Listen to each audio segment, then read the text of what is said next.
And we're live, despite it saying that we're not on our end. Hello, everybody. How's it going? Johnny, do you want to do this? I just started speaking. Hello, and welcome to Encounter Roleplay. Welcome to Tentacle Tuesdays, as we rejoin our Call of Cthulhu 7th edition campaign, hosted and DM'd by the wonderful Will Jones, founder of Encounter Roleplay. Let's go around today and say hello to our cast and crew, check in on how everyone is doing, and find out who they are playing. Let's begin with the wonderful Redundant UK. How are you doing, Tom? I'm okay. I was a little unprepared. I wasn't expected to be first, but I'm okay. I'm good. I'm playing Reginald, or Reggie, as he's known to his friends. He's fine, perfectly fine. He's not picking glass out of his face. He's fine, he's good. Interested to see what is going to happen to him. He had a little altercation last episode, just a minor one, which was just a friendly bar brawl, and someone just had to ruin it by putting a glass in his face, you know. But we'll see how that happens. Rough times. And the king of the bar brawl, with the awe of doom, Panda. How are you doing today? It's been an afternoon, but I'm feeling good. I'm happy to see everyone apart from Will. I'm going to be playing Hank, who is a baseball player, just kind of muddling us along away through life and everything else, fighting for the people that he barely knows, just because that was the right thing to do. A good man. A good and noble man. Speaking of noble men, how are you doing today, Adam? That's hell of a segue. I'm going to take it on board without the expected mockery. Doing really good. Excited to see where this goes. We've fucked off. I don't know what about this bar brawl shit, but we're halfway up the hill in a car, so that's all right. I'm playing Sebastian Wilkes, anthropology professor and coward. Oh. Smart man. And always ready for a getaway, Lindy, how are you doing today, friend? I'm doing super spiffy. I'm excited to play today. Normally I'm more ready for the fight, but this character, I had to not be so gung-ho with this one. I don't know. I can drive, so it's cool. I'm playing Elsie Clark, art critic extraordinaire, and, maybe an art thief. Who knows? We'll see. We will I think at this point, everyone knows at this point. It's just a matter of time. Like the characters in games seem to know. Everyone here. It's because it's all Reggie's fault. Yeah, I blame Reggie. Wow. As we do the circle of blame, the blame game, I would like to remind you all that you can interact with today's stream. Check out down below for all of your options from nat 20s to nat 1s, in the case of this game, crit successes and crit fails, to banes, boons, NPCs, and absolute power, which is possibly my favorite option on that list, and I have no idea what it means, but I am promised that there will be tentacles.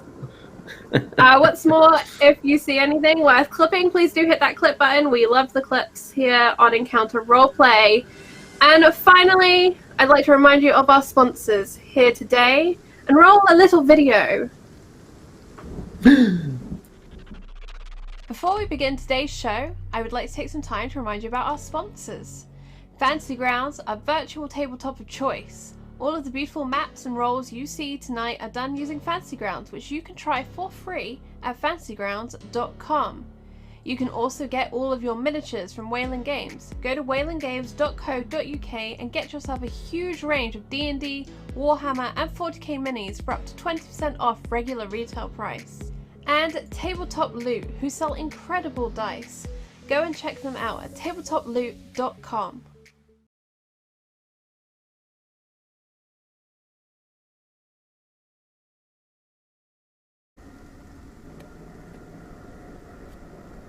Alrighty. Them sponsors, though. Check them out. Fantastic. Please do. All right. What else do we got to do? Well, Will, at the beginning and end of today's show, we have a couple of polls that we need to do with the corruption and possible exemption of our characters' sanities. here in this terrible, terrible place somewhere just off of Boston. But I shall leave that in your capable hands if we descend Yeah, we into the can mist. kick off of that. We can kick off of that, I think. So, at the end of the last episode, Chat decided to curse. I think it was Professor Wilkes, right? At the end. It probably was. It usually is. Was it you? Oh, was it you, Reggie. Reggie? Yeah. You're Oh no, right. that's right. There was a tie, wasn't there? There was a tie. Yeah, that's right. And And a certain Reggie, degree of unfortunately, lost some of his sanity along the way. But it is your job, Twitch Chat, as the as the Elder Gods resident here, to let us know who maybe deserves some redemption. Who deserves a D6 rather of sanity back? I don't know. Personally, obviously, I'm totally impartial. But if it were me, if I could somehow influence it, I would obviously make a Gareth. And the reasons for that, I think, just look at him. So that's my recommendation. Jealousy in action right there. You got 3 minutes to vote. Give someone some sanity back. Maybe they deserve it. I don't know. But yes, And, I'll do a quick recap as well. Yeah, go Last ahead. week, Sebastian Wilkes did receive a boon, and I'm sure we will find out what that means at some point also. Boons are Boons things and that beans. DM kind of decides. It could be a mechanical improvement, it could be a magical item, it could be something narrative. But it will be a blessing bestowed by you, Mighty Chaos Chorus. Fantastic. So I'll do a little quick recap while that poll is going of what happened last week on the show. So, as a reminder, these guys are stranded upon Glumthorn Isle in Miskatonic waters, and the investigators have found themselves, last week, the guests of the odious Dr. Stoat. His late-night autopsy practices did prove quite unnerving, in particular to Hank. And after a little brief run in there, they realized that Miss Law, in fact, has gone missing, leaving only a little note behind, saying that she'd gone to find a warmer bed. And they couldn't really blame her for that, given the state of Dr. Ellis's apartments. But nonetheless, they decided to go and try and get off the island with the weather improving. Unfortunately for them, though, the residents of Glumthorn Isle don't take too kindly to strangers. And confrontation in the one local bar quickly escalated to violence when Reggie attacked Captain Woolscott, seems like the guy who has the ship around here, and the bar owner, Jesse. And several sailors joined in the fight pretty quickly as well. Hank, Reggie, and Virginia piled into the brawl with varying levels of success.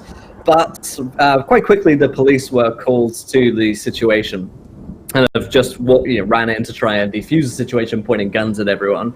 But as this happened, Elsie and Professor Wilkes very wisely decided to take a drive back up the hill in Domenico's car back to the Virgil Estate. And it seems like relative safety.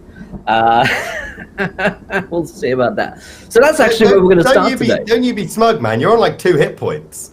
Don't give me your relative shit. Like a strong breeze will kill you now.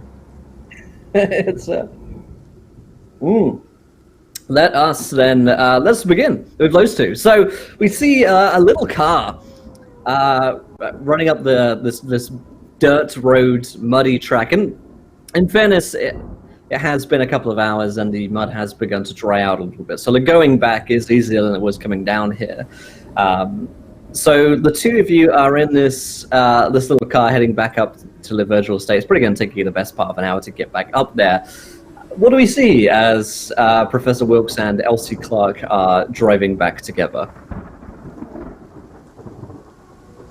So I actually, at this moment, we're pretty much just, I think, ignoring the screams and ruckus in the middle distance. Yep. That's So what I actually have a lunch date with the elder. I forget his last name. Virgil. Virgil, the elder Virgil. He has a rather intriguing book that I'd like to see, if possible. Oh, but that's Yes. quite intriguing. I mean, Right. this is very nearly Dead Sea Scrolls level intriguing. Oh, well, that is extraordinarily intriguing then. Yes, I was See intrigued. scrolls level. Yes. So ideally, I need to attend that in just under an hour and a half. I'm sure he'd be quite happy for you to come along. Oh, that would be quite lovely. But don't worry, we'll get there in plenty of time. It only took us about an hour to get down here, I believe. So, and now I'm Yes. driving, not Reggie. Well, So. it seems like the potential for danger is minimized. Oh yes, of course. I can't believe they all got into a brawl back there. Like, good heavens, what were they thinking? I mean, I'm not They wanted awfully to get off the surprised island. that the larger one started hitting people. I was a little confused by your friend throwing the first punch. You know, your friend, the other art patron, Oh. Reginald. Sam, I would have said Sam, not Hobbs. Mr. Hobbs, Oh yes. looking over at the screen, it says This Reginald. damn it screen every time. That's where I glance to for the name. I know. Me too. Yes, Mr. Hobbs. Mr. Hobbs, Oh, that guy whose Yes. pseudonym I know. him. Yes, Yes, I was rather surprised. He seems like more of a wiry kind of fellow. Didn't expect him to really go all in there, but... Well, they do say that the most dangerous brawlers are to be found helping their father run an investment business from the south. Frankly, from what I caught before we left, I don't think he was very good at it. He certainly seemed to be coming off the worse for wear. Oh, goodness. Well, I'm sure they'll all be fine. Do you think there's likely they'll be kept in jail for quite a long time, or they'll get out quick? This is a Tuppenny Halfpenny kind of a place. I imagine they don't have much in the way of cells. Not much. I might send him over to the mainland for jail if that's necessary. Though, you know, I don't particularly know them any better than I think you do. So. No, really. Sorry, my mistake. I rather thought, you know, you guys were arguing quite frequently throughout the course of the evening. Yes, I assumed you had some sort of prior history. I may have run into him at a previous art event in which and now he thinks that, I don't know, he's coming on a bit strong and it's not... It's not an affair bad. of the heart sort of thing. No, I'm not fond of him at all, whatsoever. No, I mean He more just from keeps- his side, like an unrequited, perhaps. Perhaps, situation. unfortunately, yes. Mm. It wouldn't Understandable. upset me if I ever saw him again. Let's be frank. No. With luck, they will be detained for some time. Fingers crossed. And she just kind of takes another drag on that cigarette you offered her. Yeah. So after the better part of an hour, you guys head back up and see the imposing Virgil Estate before you. And as your car draws in, you actually spot Archibald Sr. There with an umbrella out because it is, of course, still raining a little bit, sort of drizzly, and seems like the storm is still abating somewhat, but nonetheless still present. And he sort of waves to you as you're getting out the car and calls out and says, "Is everything all right?" Oh yes, quite fine. Just here. Do you know Miss Clark, by the way? Absolutely lovely lady. I met her last night. Do you remember? Come inside. Yes. So he draws you inside immediately. You see Agatha, the old lady who told you a creepy story before, sort of takes your coats and puts them on one side, one milky eye, and she shoots a grin. One-eyed crone. Multi-purpose one-eyed crone lady. She's very much the multi-tool of the Virgil Estate. She seems Oh to my be doing god, I various finally tasks. know what I want to be when I grow up.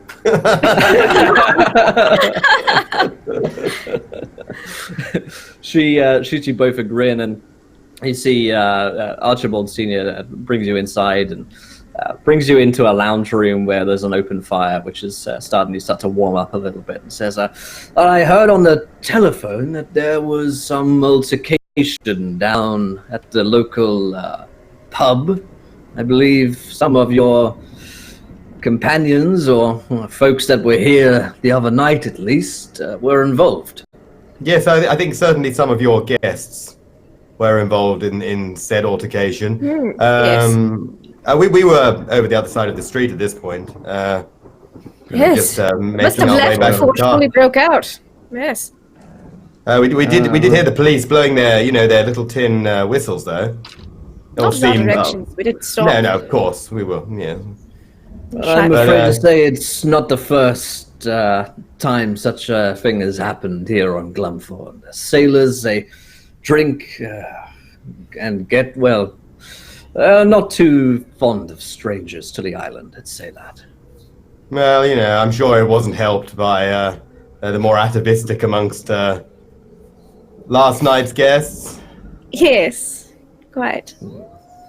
Would you excuse me while I make a telephone call? Please. Of course. Agatha will see to anything you need.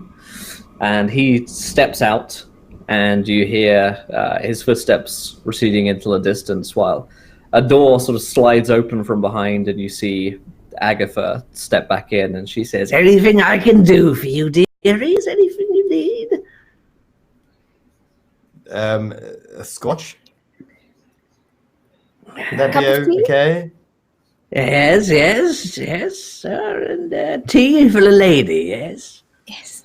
Thank you. Thank you. Anything to eat? Yes. Thank you. Well, we have something sweet or something meat. How about sweet? Yes, that does sound lovely. Yes. Sweet tooth, is it? Very good, very good. And she shuffles away, leaving the two of you alone in this sort of... about the way she said meat. Honestly, you just meet the most horrible people, don't you? Good heavens. You're a professor, are you not, Mr. Wilkes? Yes, that's right, at Arkham. At the Miskatonic. What do you teach? Primarily anthropology, cultural studies, things of this nature. I have dabbled a little in philosophy as well at times. That's where primarily my research lies. So, you said you wrote for the New York Times? Yes, I'm a writer full-time. I've written for the Times, the Post, a few textbooks here and there. I also do appraisals. Oh, really? If necessary. Textbooks yes. on art history? Yes, art history. Exactly. Do you write under any pseudonym at all, or did you use your own name? Typically I would write under E. Clark. That way they would know until they met me. Point of interest, would I know that from E. Clark? Because I'd have assumed Edward, straight up. Would you know? Do you mean have you like? Would I know art history textbooks that would have doubtlessly turned up in a university? It seems likely, right? Yeah. Oh, Yeah, really? Did Yes. you write the treatise on Renaissance? Yes, Renaissance art history is my specialty, actually. Oh my word! Oh, I actually Yes, read that one. That was rather insightful, I thought. Thank you. I learned much from my professor at Oxford, Professor Gilbert Gates. You know. Oh, Gates. Yes. Oh, this is so peculiar. We actually Gates was in a delegation that came over not too long ago, I think. Oh, really? She would have wrote. I would have met up with him. It's been so long. What a peculiar turn of events that happenstance on a place like this. This is quite outrageous. So it's quite a relief to meet someone also educated, such as yourself. Well, I couldn't agree more. I did worry that we might have fallen in with how shall I put it, a less well-read company. The door bursts open, and Agatha comes in with a tray. All right. And she waddles over and sets you down some foul-smelling tea, some scotch, and some biscuits. Licks her lips once, twice, and then leaves. I think Agatha is like the ancient evil in this story. I don't even think there's actual Lovecraftian beings in here. I'm just upset by her. Tentacles could come out of the walls right now and it'd be like, yeah, but we just saw Agatha. As you guys are, getting chatting and Agatha's left, a few minutes later you hear footsteps coming back, belonging to those of Archibald Senior. She steps back in and says, "Thank you for your patience. with that matter. I thought it best to, let some legal folk know what's going on. It's no doubt going to be a mess for everyone, and better to get it cleared up sooner rather than later, I say. Oh, sure, of course, the early bird, as you say. Yes, quite. Miss Clark, I apologize. Yes. I am familiar with your work. Oh. Something of a fan, in fact. Oh, well. Glad you've read it. Gets around a bit, but not everyone knows E. Clark as myself, so... I actually thought you were an Edward. I get that a lot. Well, it's good to meet you. I'm afraid I have a private meeting with Professor Wilkes. If you wouldn't mind waiting here, we would be long. Of course not. Actually, she'll kind of pull out a notebook from her purse. If it wouldn't be too much trouble, I'd love another look at the gallery for a piece I'm writing about the exhibition for the Times. Very good. Well, that works out perfectly. Professor Wilkes, might you walk with me? Oh, indeed. That would be absolutely pleasant. Jolly good. As he opens the door for you, he begins to walk with you up a flight of stairs, and it seems like you're going towards maybe where his office is on the second floor. And as he takes you by the shoulder, he says, "Well, Wilkes, there was one matter I wanted to speak to you about before I were to show you the text. I have a lot of friends in some high places, some in lower. But I must admit that I heard on the grapevine, as it were, that some people were looking into me. Oh, sure. And I wanted you to know that I understand why someone in your position might be curious about me. Yeah, of course, as I'm sure you do. The potential rarity, scarcity of the find necessitates a degree of research. Quite. I mean, until I'd actually come out, I'd honestly written it off as something as a myth. I understand. You see, Wilkes, one of the reasons why people don't know who I am is that I pay very good money for anonymity. Yeah, money. It is that boon that we all so desire. Speaking It was... of, Yes. really quickly, I want to say a Good thank you to Summer B76 who has donated a crit. Let us know in chat who the crit is for, Summer. Thank you so much. And Fantastic. they say good luck with the immigration, Will. Hey, thank you. Appreciate that. Fantastic. Yes. So he sort of leans in, almost conspiratorially to you, and says, "Well, it's something of a blessing by my family, I suppose, in its own way. Can be a curse as well. But I wanted you to know that if you have any questions about me, Wilkes, then you should feel free to ask them of me. I would very much like us to be friends." No, I could not agree more. I'm fascinated how you came into the possession of such a text. It seems almost improbable for a private collector. Well, you see, I have something of an operation here on Glumthorne. Many books and texts, as I'm sure you are well aware, must evade the scrutiny of those who would destroy them for their contents. Oh, absolutely. The same person who would burn a book is the same person who would kick a dog. Quite. And so many of the pieces, friends of mine, other collectors, we decided a while ago that they ought to be preserved. And so Glumthorne least the Virgil Estate, is something of a restoration project to make sure that many pieces and items have a safe location to rest and to be studied. A bibliographic sanctuary, you might say. Quite. Now, I'm telling you this in the strictest of confidences, because I trust you, Wilkes. But were this to leave this room, then a telephone would go off and all sorts of things would happen. I'll be right back. Chaos and havoc, don't you know? And Anachronisms left, right, and center. The crit to Reginald, so Tom, that will show up for you very soon in the little... You can use your 2 crits to try and heal yourself. If only it were that easy. If only. All right. So back to it after someone delivers something to Mr. Virgil's house. Another piece to be full of collections. Anachronistic electronic devices abound, I understand. Yes. So these pieces are so exquisite, so in some cases they are even dangerous.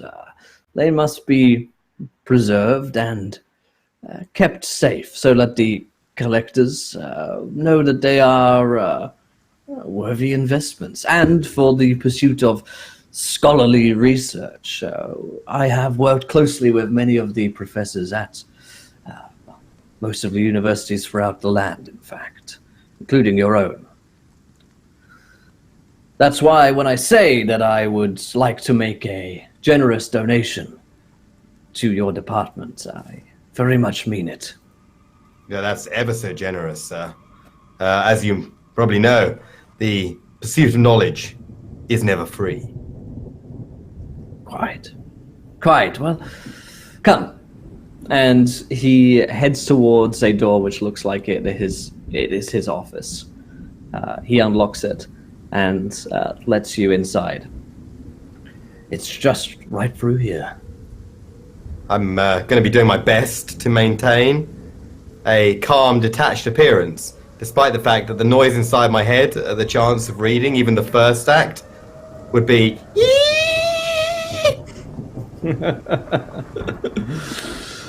Excellent. So we're going to cut there, and we're going to, as Wilkes walks into the room, we're going to get away, and we're going to cut to Reggie, Hank, and Virginia, who it's maybe been 10-20 minutes since we last saw you guys in the pub, guns pointed towards your head.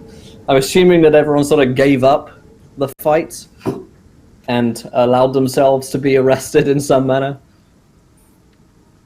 Yep. Okay. Virginia, for her part, it was like hands straight up, burst into tears, playing a victim. Okay. So, yes, you find yourselves about 10 minutes later or so back at the police constabulary.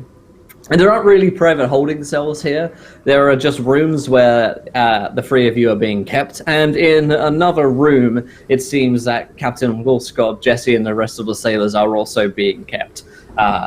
You can't see each other, but you can sort of hear murmurings from across that side of the police station, which is, again, pretty small. While Inspector Warren and his junior, I guess, detective is... they're trying to sort things out. So they've told you, we'll be with you, wait in here. And this room that you're in, just a couple of benches and a door. There's a small little window which you couldn't really crawl out of, but there is light coming into the room. They haven't left you with any food because they're not expecting to leave you for very long. But the 3 of you are chucked in there together and find yourselves alone for the most part. What are you guys up to at this point? Oh, Mr. Hobbs, your face! Yeah, Reggie is going to be kind of with all the cuts, honestly. He's probably got a cloth or something they gave him just to dab it down, and he's been kind of dabbing his face. He's like, oh, bloody hell. Oh, it's fine. It's fine. Don't worry about it. It's fine. Oh, Mr. Hobbs, they knocked you so hard your accent changed. What? Oh, no. It's fine. It's well, this is what I really sound like. So my name isn't My name isn't Samuel. It's Reginald or Reggie. Then why did you tell me it was Mr. Hobbs? Oh, it's a long story, but I was just doing a job for someone. That's all. Are you I one of consider those the job's terrible over. con men that I read so much about in the papers? What, come in? No. I'm an actor. I was told I got paid to come over here and find out how much the paintings are worth, and then report back. That's why I'm here. You know, after I was released, one of those Hollywood types thought I would be great in the talkies. Yeah, I think you could probably make it. Yeah, you got the look. You do? You got the voice. I think. Why not? Why not? Yeah. Oh, Mr. Hobbs. I mean, Reginald. Yeah. And Hank, you sure were good with that oar. I mean, I kind of thought I was protecting this fella, but what? Why does someone looking at paintings need to put on an accent? Well, that's the whole point of acting, isn't it? You're playing someone else.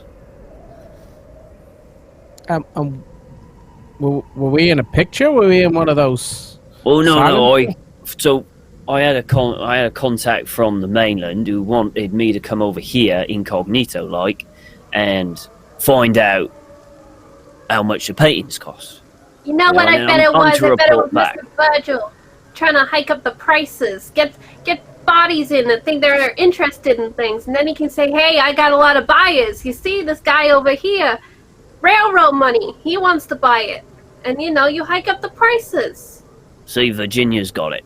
I don't know if it was him doing that. I don't know. It was a middleman. Whoever. All I knew I was getting paid to do it. That's all. Well, I guess that makes some sense, but at least it explains why you can't throw a punch and he throws you a wink. He chuckles. Well, normally I could, but I mean, I think I was a little wet and miserable and didn't have enough pints in me for me to actually have a proper thing. But thanks for your help, Hank. I don't know what I would do. You were right there.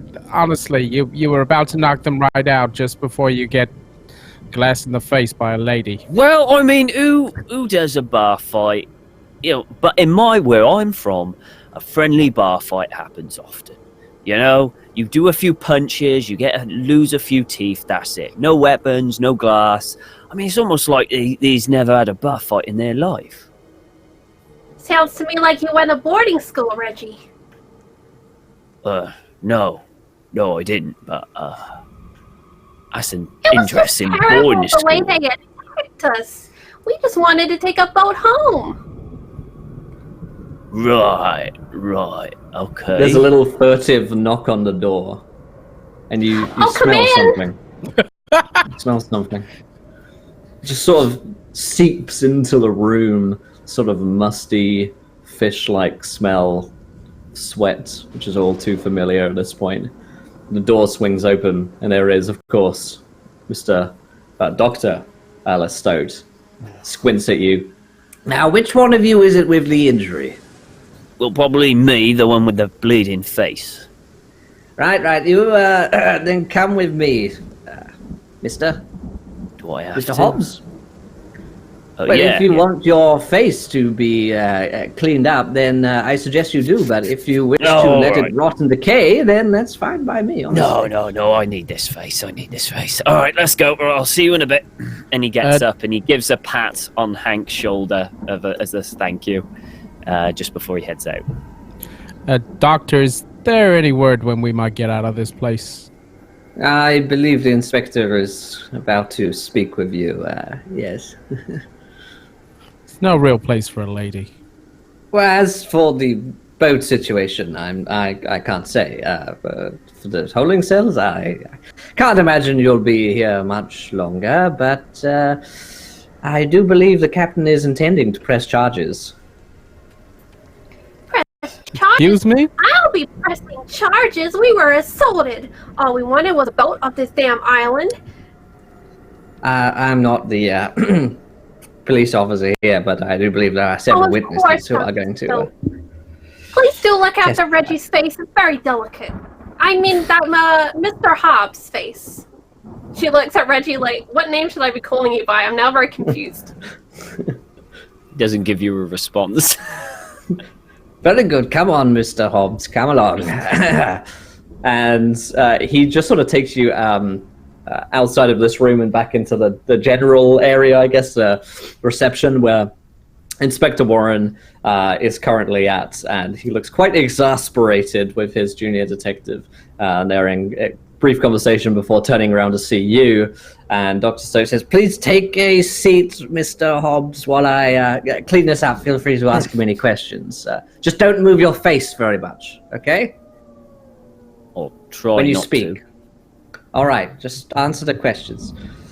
And Inspector Warren draws up a chair and sits opposite you. Again, big, burly moustache, quite a burly man, really, and he just looks quite tired. And he says, "All right, so what happened?" Right, well, hang on, You're really it's going to have to difficult. move your face a lot less, Mr. Hobbs. Oh, fucking He's hell. drawing up his Alright, little- alright. Just Alright, give me a speak sec. clearly. Well, it's not really easy, and I can't move my face, but okay, I'll do my best. A Right, little clearer. so, Very hard to right. hear you. right, hang on. I need No, to not do that something. much. No. This is going to be a long interview, I can see it already. Right, let me just say what I've... Alright, will you stop? Let me just say what I've done, and then you can do it, alright? Fine. All right? Yes. It's fine. Let Right. Let it rot away. It's fine. 5 seconds. Right. Okay. So, we were sitting down on a table. We're having a drink. Captain came over. We wanted to talk to him about, getting off this island. He wasn't really interested in talking that much, and he told me to get up off the seat. I was like, well, I was already sitting here. This is my seat. This is what I'm doing. And then he started to approach me, threatening, like he's going to take a swing at me. So in self-defense, I hit him, and then that's when the fight started. And then they all started fighting me, and then they got the bitch behind the bar. She smashed a bottle and jammed it into my face. It was pretty messy. And then my friend, Hank in there, he came to just ward them off. He was using the long paddle to keep them away. I mean, if they got too close and got hit, that's their problem. And the little, Virginia. Well, I say little, the tall Virginia. She came in. She was just trying to break it all up. Stop the mad bitch with the bottle trying to, give me a Chelsea smile. Right. So you did hit him first, though. Well, it was like a self-defense kind of, like he was going to hit me, so I had to get in first. Yeah.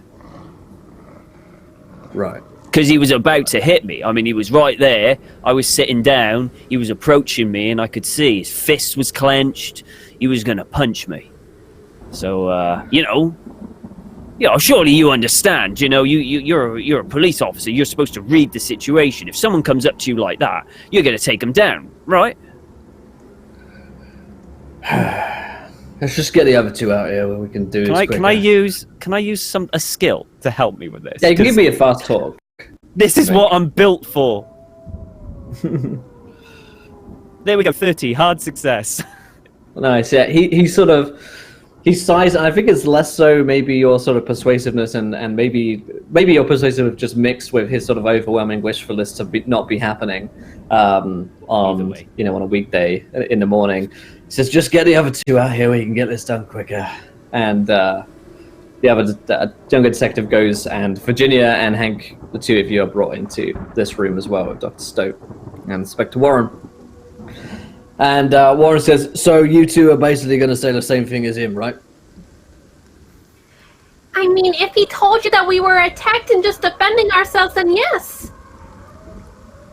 Right. Here's the thing. I don't really want this on my plate, and I think all of us involved seems like it's just gotten out of hand. And I'm hoping that I can convince the captain and the others to drop the case so that we can all just fucking get on with it. And you all can just leave. But that was a terrible misunderstanding, and I would hate to call Nick, my lawyer from New York, to come and clear it up for us. He always brings so much paperwork, and it always takes so long. Yeah. Can I add a persuasion to convince him to this car? Yeah, sure. Give it a roll. Great. This is like what 50. all of your characters were made for. Yeah. Being implicated in crimes. Ooh, no. Ooh. Yeah, he doesn't seem to take too much note of that. He seems to already know that it's going to be a lot of work if he has to go through all of this. He doesn't really care for it that much. And he says, so what I'm thinking is right now the captain's pretty upset, as are the rest of them.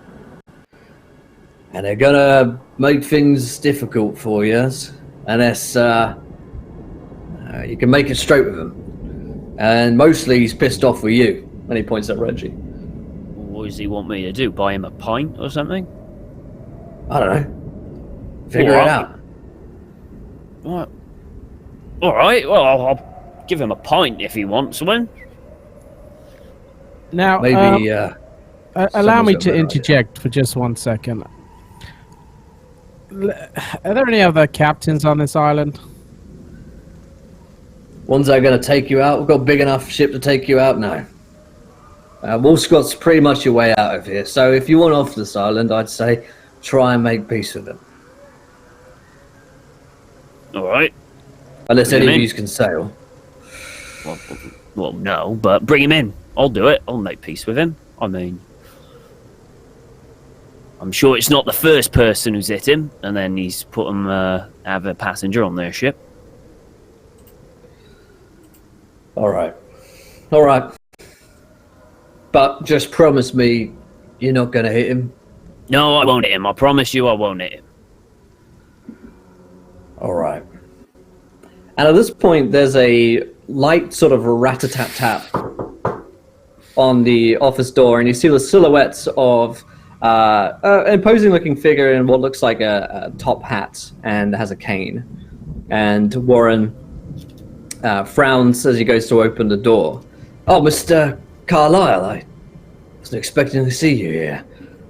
And she recognized the imposing-looking lawyer who a couple of you have had a run-in with before. At the very least, you saw him walking around the party and might have heard of him by reputation, but comes in his crisp grey suit as though he owns the place and takes a quick scan around the room, settles his eyes on the three of you, and says, Inspector Warren, I will be taking my clients out of your custody now. And Warren says, they're about to make up and make friends with Captain Wolfscott. So I think maybe it's best if they. And he says, that won't be necessary. I will have words with the captain. Mr. Hobbs, Miss Turner, Mr. Patton, would you like to come with me? Sure. You done, Doc? The doc says, I'll come with you. There's much right. more work needed on this face. There's a lot of work needed. I mean... No, that's just my face. Where to begin? Yes. No, I don't want plastic surgery. I just want you to get the glass out. He's an actor who needs his face in one piece. That's what she said. Yeah. Right, well, Mr. Inspector Warren seems almost taken aback by this, but he seems sort of powerless in the situation. Say, I guess that would be fine, Mr. Carlyle. Very well, I'll see to the paperwork. No need, Inspector, it's already covered. And he hands him a little briefcase. Pops it open and hands him some files of papers. And Inspector Warren says, "Oh, right, yes, I'll go put this into the mainframe." Mr. Carlyle opens the door for you, and outside there's a car with the engine still running. Would you like to join me? All right, cheers for that. Yeah, sure. Why not, Mr. Carlyle? Sure. Hank will kind of walk over to the officer. We're sorry to cause you any bother. We can see you. Things are stressed here. Just got a little bit out of hand. And I'll kind of pat him on the shoulder and I'll walk out with Reggie. Yeah, he nods and he sort of shot a nervous-looking glance over towards Mr. Carlyle, who he seems quite intimidated by. He sort of nervously watches him. And he nods, yeah, it's fine. Oh, Mr. Carlyle, thank you so much. You're welcome, Miss Turner. Now, why don't we get you somewhere a little more hospitable than this place? I would like Where that. is it we're headed? As soon as you get into the car and he starts sort of pulling away from the station, and you begin to actually drive past the station, and you even drive past the pub as well, where it doesn't look like anyone's really hanging out now because they're still back in the room at the constabulary. As he's driving, he says, "Well, I thought I'd take you back to my office just so we can run things over very briefly, and then you can make good your getaway." It's all right with me. I'm fine with that. Ow, watch it, Doc. It's very difficult with all of these bumps in the road, but I think we're almost there. Maybe one more. Son of a... Another shot of glass pulled out from Reggie's cheek. That should do it. How do I look? Mr. Virginia, how do I look? Do I still look like I could get on film? Oh, I'm sure it'll heal up real good, Reggie. Oh, right, okay. It might scar quite horrifically, actually. Maybe Yes, it'd be good cheers, for the Doc. new cowboy pictures they're gonna do. I did my best. Yeah, well, your best is crap, but cheers anyway. Well, I think I will leave you all here. Try not to get into any more situations like this, Mr. Hobbs. My services aren't free. I'll be sending you an invoice. Good day. He scurries off. As Mr. Carlyle has stopped the car so he can get out, and he steps into the street and walks away.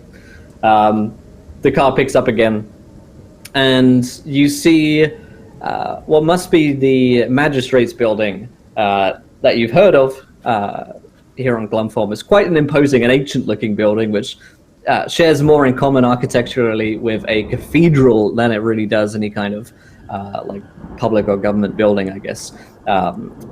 And he just stops the car outside, and I guess maybe you would try and help Miss Turner because it's quite muddy in the road. Hands you an umbrella. Follow me. Why, thank you, Mr. Carlyle. You sure do know a lot of people around here, huh? He turns on his heels and looks towards you and says, "Yes, well, it's best to be connected in a place like this. You never know when trouble might come knocking, and you need to get some friends out of a sticky situation." Well, I'm sure glad you think of us as friends. Say, He smiles mysteriously, as though You're he's like not quite lemon- sure that's what he meant. drizzle cake, Mr. Carlyle? Excuse me? I'd like to bake one for you as a thank you. And he turns again and leads you through a gate, either side of which hang leering gargoyles. This place has clearly been here for quite some time. Opens up a door. Inside there is a warm and opulent corridor. Plenty of actually looks like there's a fair amount of marble statues around here, which speaks to what must be some vast wealth that this place had, or at least once had. It's a little bit like walking into the British Museum, I suppose. It's It's quite austere and quite impressive. And he tiptoes through, being careful to wipe his feet on a mat before entering into the corridor, and leads you through into an office. Doesn't look like necessarily it's his office. It's sort of an empty old office, and there are a couple of chairs in there. He says, "Please take a seat. This won't take long." Reggie will take a seat. Can I get you Make something? himself comfortable.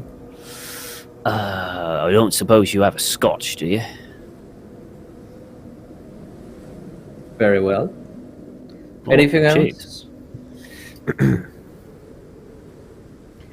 Oh, Hank's I'm gonna- fine.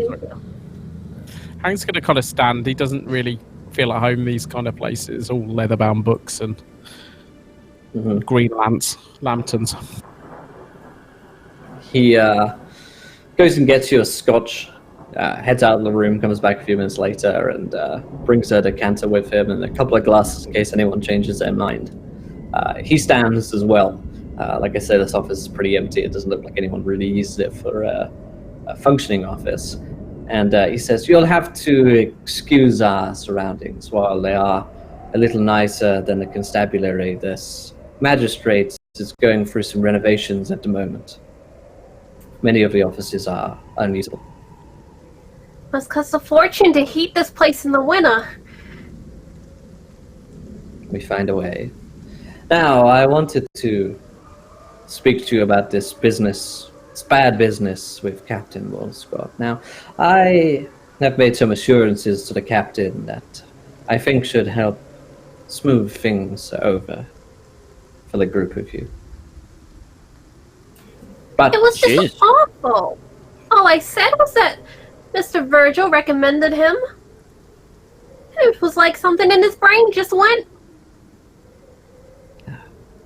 I can see why that might have been the case. The good captain and many of the people of this island have certain traditions and certain tensions. It's not your fault. It's just that some people are island folk and others, well, they're newcomers. That being said, it would do well to make things a little better with the captain when you get the chance. I mean, have you got any suggestions on how to do that? Yes, I do.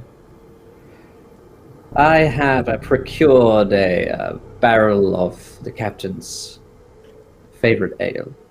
Well, I thought it'd be good. You can give it to him. It should help things, and maybe he'll even let you off this island. But the storm is quite bad still, so might take a little while. Well, I suppose we better make ourselves comfy. As long as it smooths over with the captain and we can, get out of here when we can. I mean, I guess that's good enough, right? There was one other matter, Mr. Hobbs. You see, I had to do some quick research when I heard the news. Not everything came back quite as I would have hoped. I think we understand each other, do we not? Oh, we understand each other Reginald? 100%. Yeah.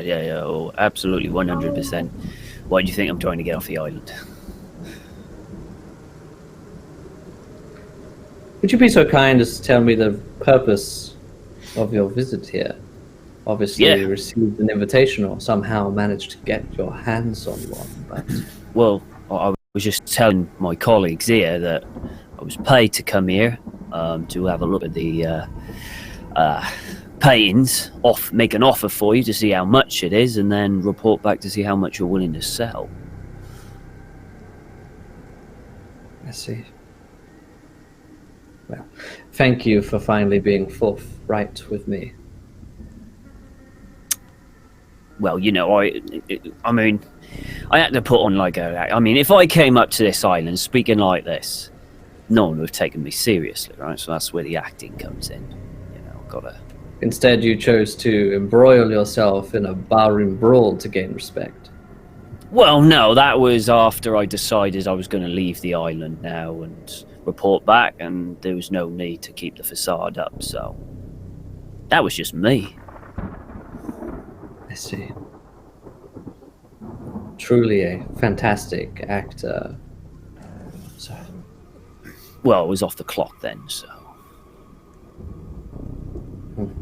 Yeah. Now, Mr. Carlyle, allow me just to interject for 1 second. allow You wouldn't happen to know if there's any other captains on this island. Now, I don't doubt the integrity of this fella that you think a Cascavale's going to smooth things over with, but what if he changes his mind halfway out to sea? I suppose that might be a risk you have to take. I have it on good authority that Mr. Virgil owns some kind of shipping company. Am I right? Yes. And he must have some kind of captains or crew that could maybe do a special voyage for a few of his guests that got stranded. I'm afraid that Mr. Virgil is very particular about the comings and goings of his vessels. Now, That is- Mr. Stoat told me that they're coming all times of day and night, and there must be some kind of space. He leans forward. I mean, it What was else just... did Doctor Stoat tell you? Well, I merely questioned. I happened to see some lights there last night and asked a couple of questions about them. Really? And what did he tell you? Hank's kind of put off. He'll kind of cross his arms in front of him. I mean, what is there to tell me? It's a shipping company. Oh, tell me what does Mr. Virgil do? I'm afraid there are many ghost stories surrounding this area. I wouldn't want you to be led astray. Ghost stories? People see all sorts of things down on the docks late at night. Their imagination plays tricks on them. Some of them say that they see lights. But if I were to be able to offer you a piece of advice, my friends, if you do see those lights, I wouldn't go looking if I were you. Private business is best kept private. And after all, I have done you a great favor by clearing all of this mess up for you. So it would be my suggestion to make good with Captain Walscott and leave as soon as possible. I'll drink to that. You know, it occurs to me, if they don't like newcomers, they should make it real easy for us to be new goers. I couldn't agree more. So, don't mind me asking, are you local to this island, or are you a newcomer like us? My family has been on this island for hundreds of years. Oh, right. Okay. Were they all lawyers, or you like the first? You know that? It is the family business, yes. Oh, right. In fact, my great-grandparents built this building here. It's nice. Well, it's in need of some renovations. Well, About it's a every couple 100 years or old. so, something breaks and has to be refitted. Well, I mean, it's 100 years on a weather-torn island that rains like probably 99% of the time, right? So that's still pretty good. Quite. Now, if you've finished your scotch, I will have some other Really? business to attend to, so you'll have to excuse me. I'll Yeah, leave no you problem. with some umbrellas, and feel free to go wherever it is you wish to go. I'll have the cask sent to... where should I have it sent to? Dr. Stoat's apartments or the Virgil Estate?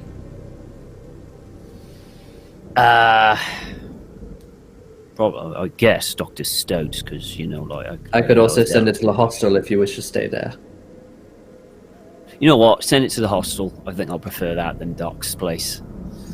That's just me. I mean, feel free for you two to go back to the Doc's place, but he gives me the heebie-jeebies. Oh, I was gonna suggest that maybe I could talk to Mr. Virgil Jr. and see about if we could stay at the house a little while.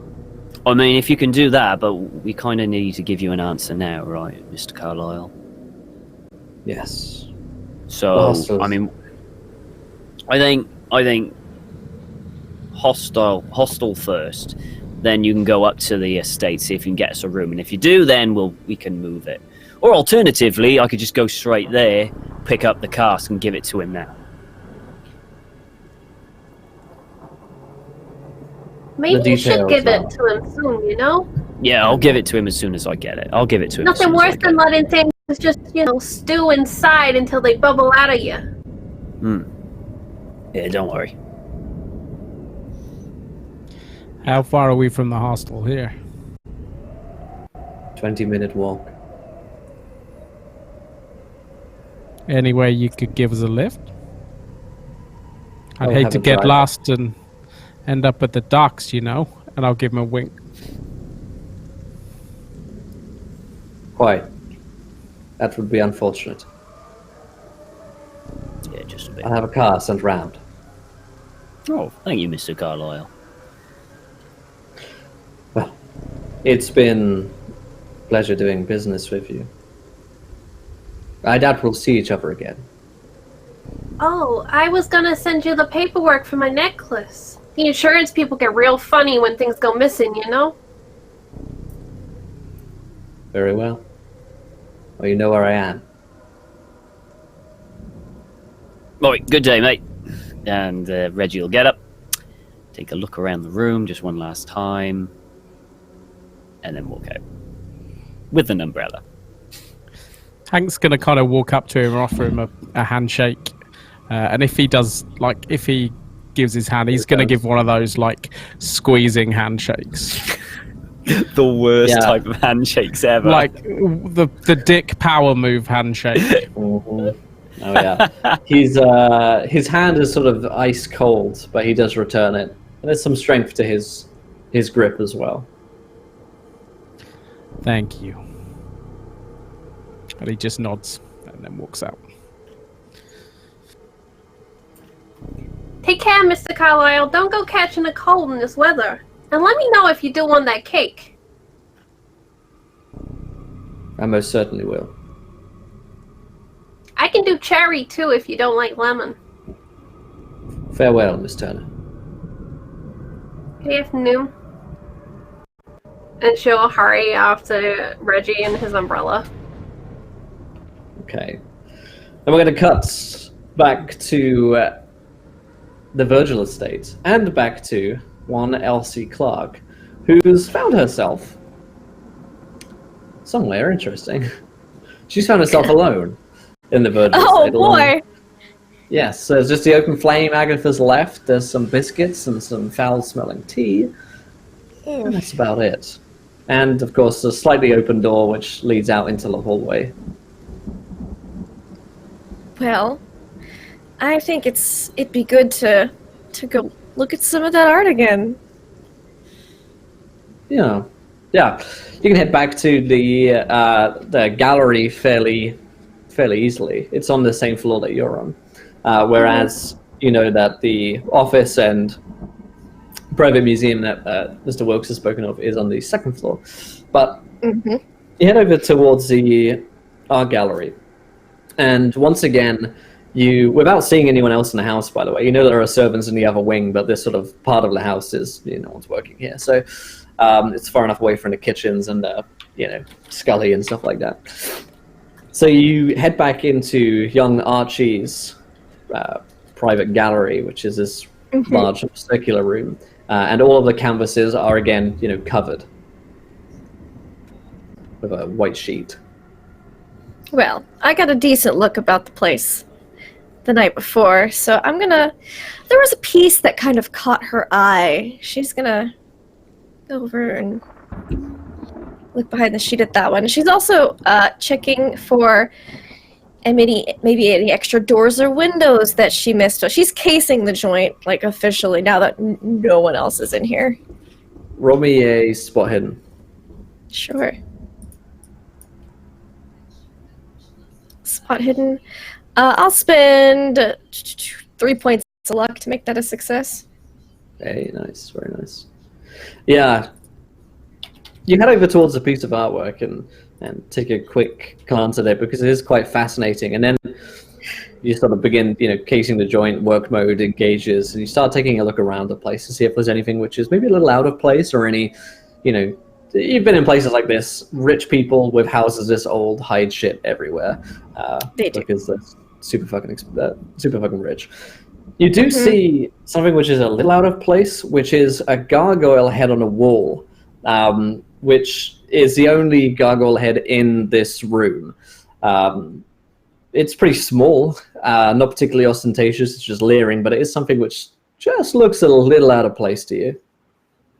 All right, she'll go up to it and see if it's hollow, like a peephole, or if maybe it's a little loose and is maybe part of the knob for the servants' stairs, potentially. Mm-hmm. Yeah, it looks like it could be pressed, and it looks as though part of the wall could be moved. You find a seam. It looks like a sort of secret door. Okay. They just left, and Agatha creeped off, so she'll give it a little push. I'll push, yeah. Yeah. The wall slides back with a little rumble, and there is a dark corridor ahead, and at the end of it, it looks as though there is a flight of stairs, and it's very small. It's not really a crawl space; it's big enough to stand in, but it's obviously built within the sort of organs of the house. Okay, all right. This piques her interest for sure, and she recalls that there was a ton of candles all up in here last night. Are there any still in the gallery? Yeah. She'll take a candle, light it. Head inside. Almost as soon as you head inside, whether it's on a timer or it's a pressure plate, the door behind you rumbles closed. I'm sure that's fine. Yeah. You press on. She'll check to see if there's anything on this side of the door to open it back up. Yeah, you give it a feel around in the dark with the little light from the candle, and you can't see anything which opens it from here. Drat. Alright, fine. So she'll press on and be like, damn it, I got stuck in the servant stairs. And just keep going. Yeah, so you head up this flight of stairs, which seems to wind around itself. You can clearly feel yourself going up. Yeah, you can. You must be on the second floor at this point. And at the end of the staircase, after maybe just a minute's walk up and around through these dusty staircases, plenty of skittering insects and spiders no doubt have made their home in a place like this. It doesn't look like it's been particularly well used. You see that there's a wall, and there is a gargoyle head on the wall, which looks like almost identical to the one downstairs. Before she touches this one, she's going to listen very carefully at the wall, because it would be very awkward if she just walked out of here right into Professor Wilkes' meeting with Mr. Virgil. So. Give me a listen check. Oh, no, that's a fail. That's not quite that You high. don't hear anything on the other side. Maybe I can get my way out here and then walk through this quietly down the stairs, and she'll push the gargoyle head. Yeah. The wall, again, rumbles open. And it opens into a dark, small, circular room, which is full of half-painted canvases and oil paintings, and there are paintbrushes and paint all over the walls as well. This is one of the messiest rooms you've ever walked into. It really is like some kind of attic space for an artist, it seems like. Roll me a sanity check. Oh, okay. Real quick. Roll lower. Oh no, I keep rolling. That's a fail. That's just fine by me. You only lose 2 points of sanity, but nonetheless, this has an immediate sort of gasp. You let out a gasp real quick. You see that the paintings here are red, a deep crimson red, as though they've been painted with blood or even entrails and organs. Or it seems as though maybe not just blood has been used. It looks as though someone has been painting with all sorts of maybe animal, potentially human entrails. And you see paintings of horrified and sort of shocked looking people whose skin has been torn away from their faces, as though they were screaming in agony. For a second you thought it was real people because the canvases are large enough, and then a moment later you realize that someone has been painting this. I think she's taken aback for a minute, but as much as she was initially repulsed, she's also somewhat intrigued. She was looking for a piece for her kitchen. And she'll kind of she'll look around at the art and for a potential exit. Surely there must be one. Yeah. You take a look around, and maybe 10, 15 pieces here which are being worked on. You do see a sort of palette which looks like there's dried somewhat, partly congealed blood on it. Although it could be paint for all you know, but it does have that hue to it of blood. You also spot on the floor a bracelet, which looks like a clasp, basically, with what looks like all sorts of maybe runic designs, or maybe it's in a language that you don't speak. But there is clearly something on the floor which shines in a slightly dull bronze light. It looks like, it doesn't look like it was intentionally placed there. It looks more like it fell and kind of like landed under something. Looks like maybe just, maybe it fell, maybe someone just put it down there. Okay. There doesn't look like there is a table in this room, so maybe that's why. Yeah. Haven't found a door yet. She'll get down to look at it closer. She doesn't want to pretend. Does it have dust on it? Does it look like it's been recently placed there? Okay. It's not dusty, but it doesn't look new. It definitely looks like it's an old piece of jewelry, kind of like when you see the kind of way that grandparents' jewelry, you can tell it's valuable, but it's a little older. Can I try to appraise this give piece? me an appraise, Yeah, like where it's from, maybe. Oh, that's an extreme success on my appraisal check. Nice.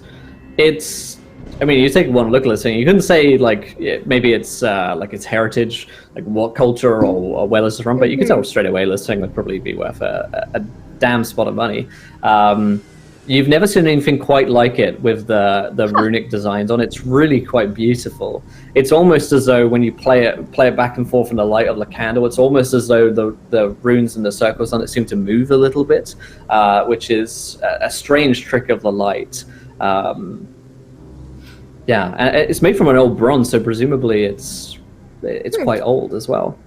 Interesting. That'll pique her interest, and before she picks it up, she's going to just take out her compact, dab her just the tip of her glove in a bit of makeup, and draw the faintest ring on the floor where it is, so she can know where to set it back down. Okay. You just pick it up? Yeah, she picks it up, looks at it. Roll me a sanity check real quick. Let's use a crit on this one, Will. Yeah, sure. Yeah, sure? I think so. I think so. Okay. If you need to be honest, I'd say just go for it. Yeah. I'm kidding. So you pick it up, and there is something strange about this bracelet when you pick it up.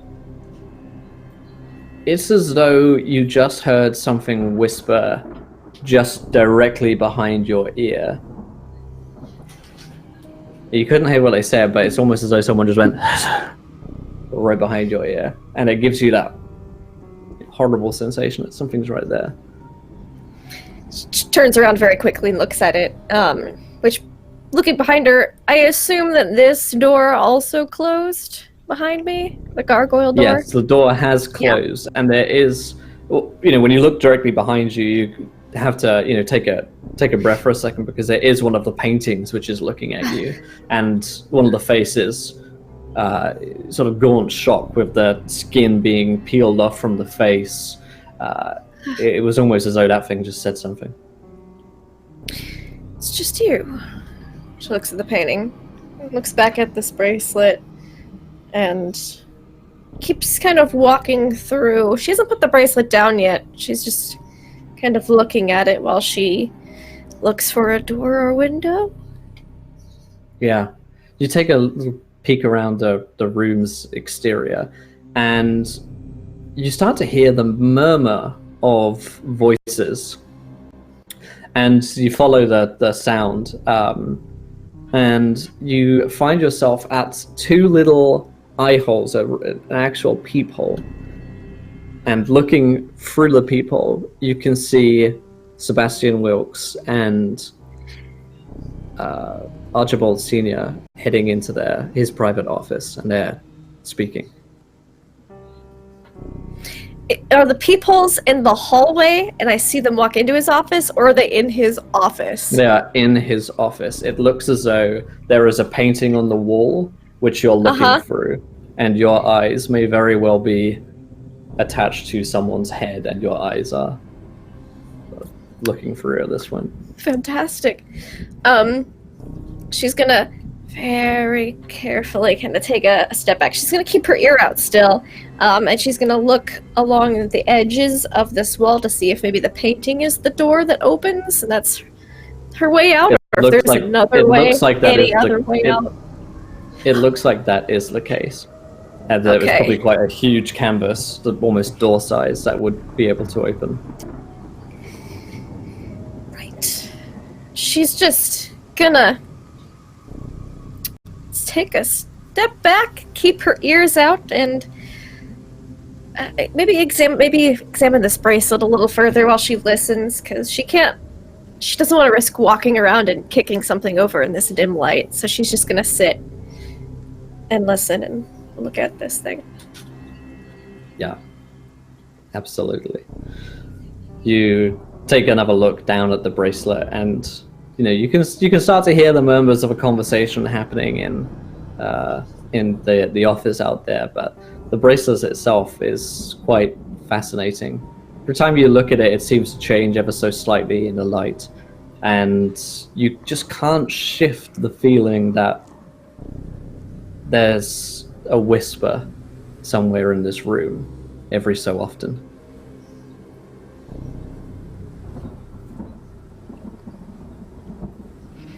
Does it seem to come from a specific direction?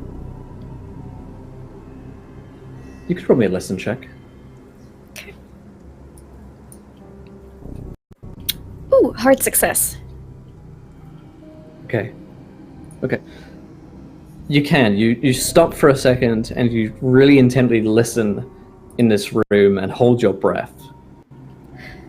And you can make out a whisper, and it's coming from one of the portraits, the same one that you thought was speaking before. And it says, "She shouldn't be here."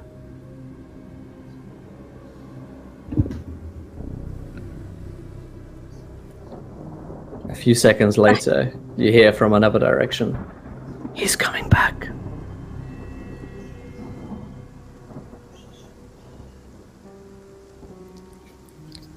She's gonna... Are there any, sheets in here or anything like that? There are sheets around, and you hear the Any rumble. hidey holes? Hidey places? Roll me a stealth check. As you hear the door from which you enter begin to rumble, and all of the whispers stop. Okay, my stealth isn't that bad. Let's try it. Oh, I am the stealthiest motherfucker. That's the time to roll it. You dive behind one of the big portraits, and there's a sheet on it. And if you feel comfortable doing so, you can cover yourself with the sheet and be in there with the portrait. Yeah, she'll do that, just very quietly. Yeah. As the door rumbles open, you hear footsteps enter in. Now, bearing in mind, you can't see who this is because you're in the canvas. You can just about make out a figure who's carrying a light, and you hear the footsteps are heavy and suggestive of a man. The footsteps head over towards the peephole. And you can just about make out from under the canvas that someone is watching there. It looks like a man. You hear his heavy breathing. Does it have the? I can't make out specifics, but does it have a build of a large man or a more small, slender man? You'd say a smaller person. Okay. Interesting. And they stay there for a little while, and for you, Odin's given everyone else, everyone in the party, a crit, which is going to come in handy. Thank you, my friend. You wait there under the canvas, and a few moments later, you see, you hear rather that the figure moves away from the peephole and begins to mutter under his breath. It's similar level as the whispers were before. You could roll me a listen check if you wanted to hear what they were saying. Yeah, she wants to see if she can hear who it is too. Mm-hmm. Oh, no, not a success. Just barely though. I don't want to spend any more luck. I think I'm gonna need it. They mutter something under their breath, and you hear the whispers again. And this time it's a little louder because it's actually from the portrait right next to you. And there's a voice that's almost right next to your ear.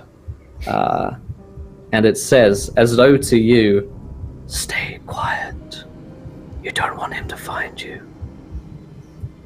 And Will, we have a donation for big crits from the wonderful Jill Odin. So that is crits for all of the players. Thank you so much. Thank you, my friend. He whispers in, what do you do when you hear this, Elsie? I stay fucking quiet. I'm not gonna move. That sounds like a bad idea right now. I'm not positive that was paint, but I'm not positive that it wasn't paint, and I'm not willing to be potentially more not paint. So, I'm just gonna stay quiet. Maybe wait for the sound of a door opening. Mm-hmm. It seems as though they begin to look around the room as if looking for something, and you hear the turning over of several canvases and a frustrated sound. She's looking if they're down looking at for the that bracelet.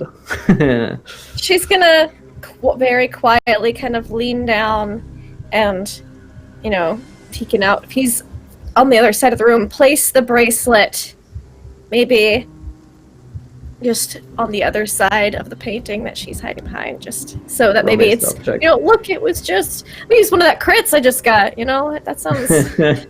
That sounds like a good idea. That sounds like a good plan. Just quietly sits it down. You set it down and head back inside the canvas. A few moments later, the man comes and you can hear him pick it up. And then there is a kind of the sound of, it's almost like the sound of a handcuff, linking itself together like a clasp coming into place. And you can imagine that this man might have just put on this bracelet. You hear a deep sigh of relief from this man.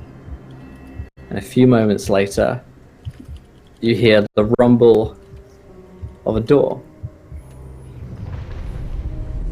and this time it doesn't close after itself.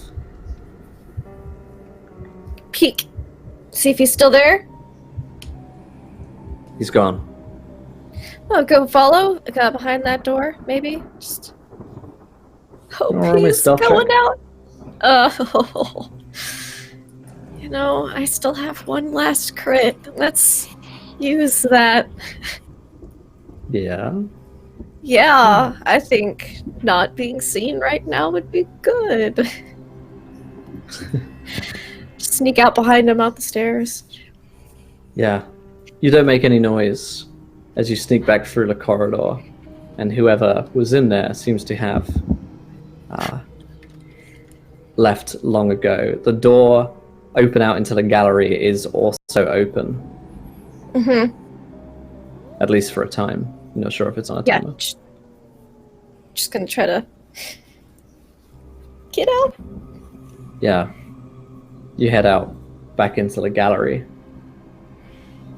And then you hear the sounds of the door to the gallery opening.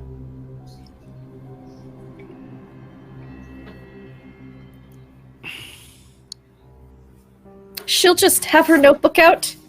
She'll pull it out in case someone's walking in and not out, and just be making notes.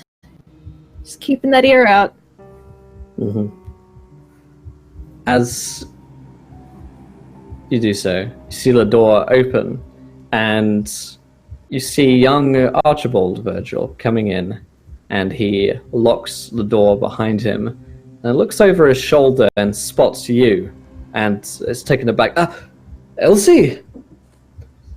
Oh, Miss Clark! yes, Archibald.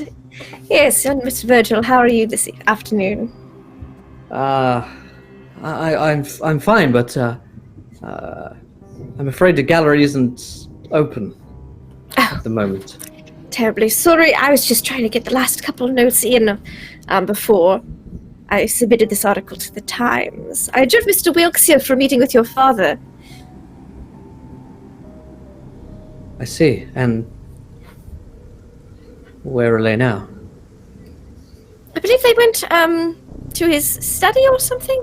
I was having a cup of tea, but then I couldn't help myself. Terribly sorry. I just wanted to get another look at your work again. It's so admirable. Yes. Well, he looks over your shoulder towards the open sort of like secret door. She made sure she was like on the other side of the gallery. Yeah, he looks over from you over towards the door to see if you've see if you've clocked it or not. And he says, I'm sorry, it seems as though the servants must have left the staircase open. You know, these old houses are like... She'll kind of look confused and... Oh! I hadn't even noticed. Roll me maybe it was Dr. Agatha. Roll me a fast dog. Okie dokie.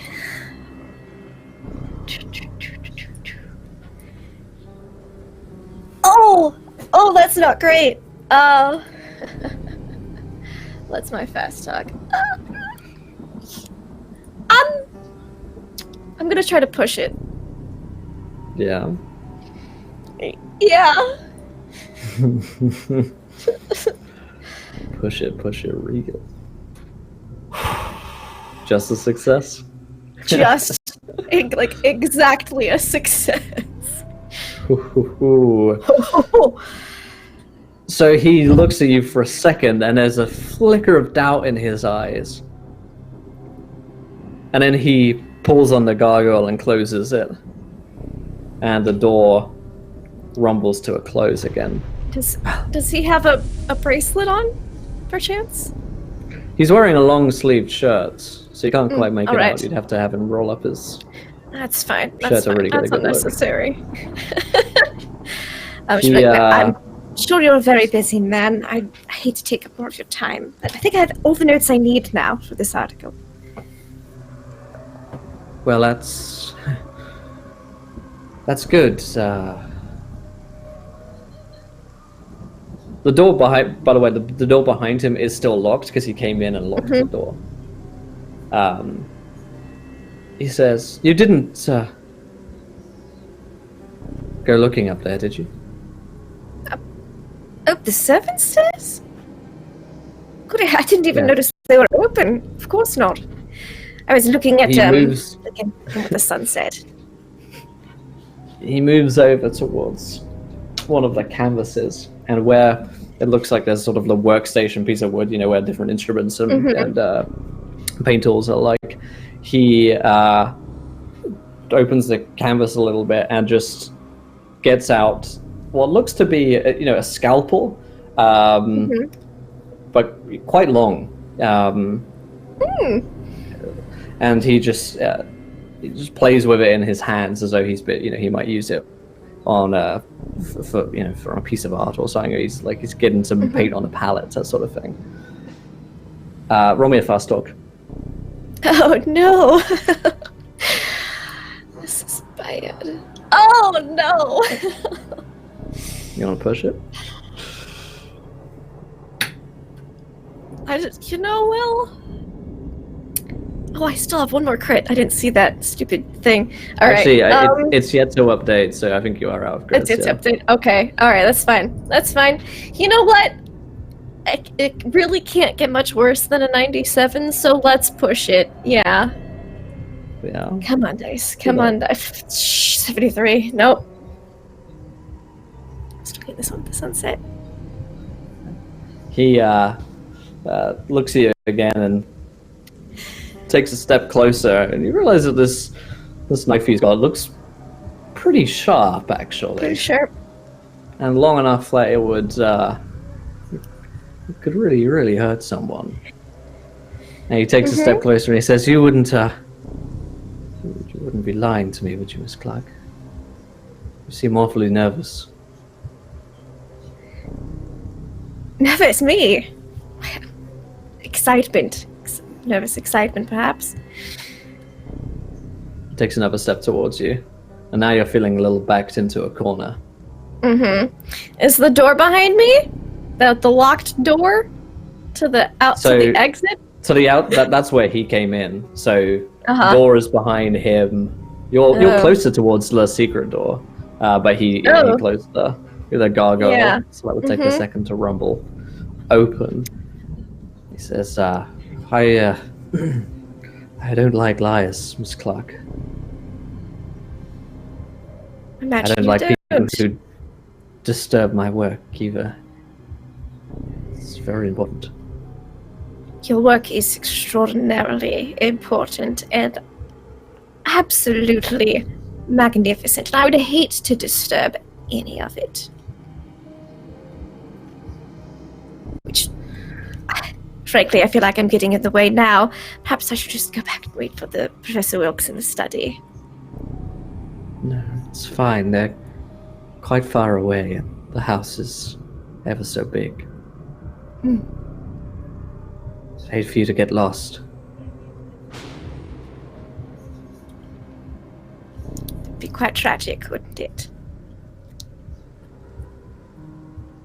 Give me one more fast talk. Okay.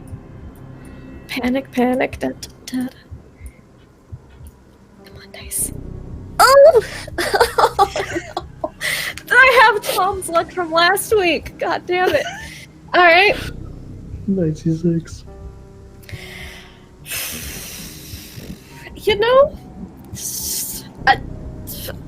Just push it. Let's just push everything today. Let's push it. Wendy, do you remember that conversation we had about the other character you wanted to play?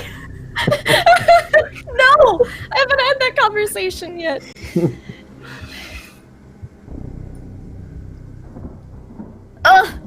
No.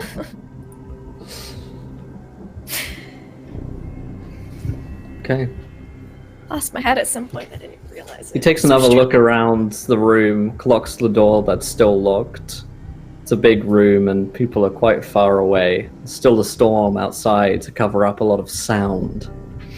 And something in him, something about the way that he looks at you, there's a total shift in his mannerisms, the way that he's been quite polite in the past. There's a sort of dead-eyed look in his face, as though he's not really looking at you. And he closes his eyes for a second and nods, as though hearing another voice. And he lunges towards you. Okay. That's fine. Can I dodge? Yeah, roll me a dodge. Yes, please. No. Okay, it's fine. It's not so good, actually. It's not well, so good. You're like that meme of the dog in the house of burning. This is fine. This is fine. This is fine. Oh no, it's the perfect spot for a murder. And as he lunges towards you with the knife, as his eyes have reopened, there's a sort of ghoulish green light to them, and it's as though there are lights dancing in his eyes, independent of his pupil and iris. It's quite disturbing, and he lunges towards you as he's already got you Now, sort of let me backed ask in towards the corner. that knife out. Can I see if he's got the bracelet on? Yes, you can quite clearly see that the bracelet is on his arm as he lunges forward and the sleeve sort of falls back, I guess. And you can see the bracelet of runic designs clasped onto his hand. And it seems as though to you that his arm moves with supernatural, in fact, speed. And it does cut into you. Yes. And his damage bonus is a D3. So you take Okay. 4 points of damage as he lunges in with the blade, and it just rips open a slash sort of across your chest, which is deep enough to Good thing I wear it. scream.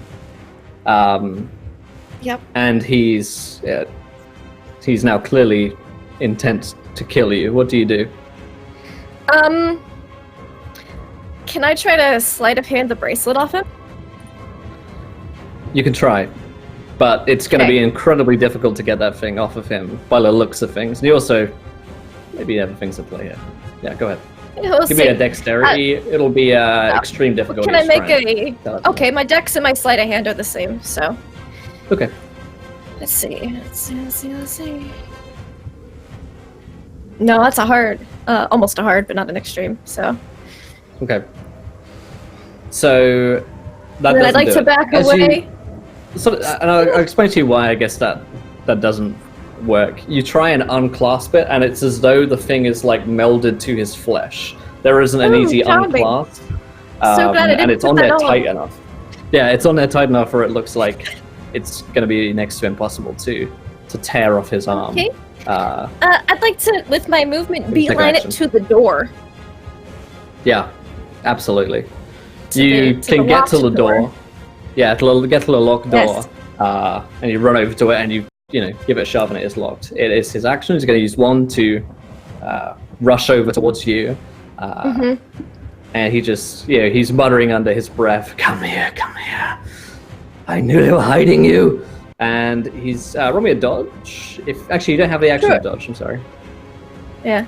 Luckily for you, he misses Good. with the scalpel on a 79.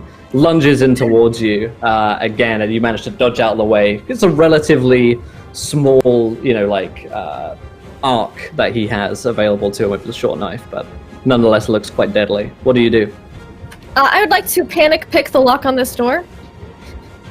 Panic pick the lock on his door. It's going to be hard. Yes. But do it. Sure. All right. Let's try it. While a man is trying to stab you. That's a regular success, but not a hard success. You could spend a You whole know lot of what? luck to get it done. Oh man, it's got to be a push. It'd have to be an extreme. Yep. You could try. That's a lot of. No, I'm not gonna risk jamming the lock. I think that sounds like a bad idea. Okay. Do you want to save the action to dodge his next incoming blow? Because you can see he's going to come at you again. Yes, I'd like to Okay. do that. All right. He said 2 actions, so it means you can swing twice. Oh, no. 50 rather than a 60. So that is a hit. So you can try and dodge that one. Yes, that is a successful dodge. Nice. Second one is a 58 and that misses. So you dodge the first one, the second one swings, and he's got this sort of bloodlust. He's almost frothing at the mouth at this point with the bracelet shining bright and all of the runic circles seeming to be moving across it. The lights in his eyes are dancing brightly. It's almost as though he's emitting light from the eyes at this point. What do you do? Are there any windows in this room? There are windows. Yep. We are it on looks the like first you could probably story. try and bust one open. They're pretty big and I would austere, but glass breaks. Oh. I'll try the door lock one more time. Give it a go. I have a better odd of that than It's the window, hard. I think. Yeah. No. I'm gonna run towards the window. Sidebar, this is absolutely horrific and I love it. So, you second action to move over, he is going to come at you. Move action and a stab, which is successful on a 19. That's not great. And there's no dodge action.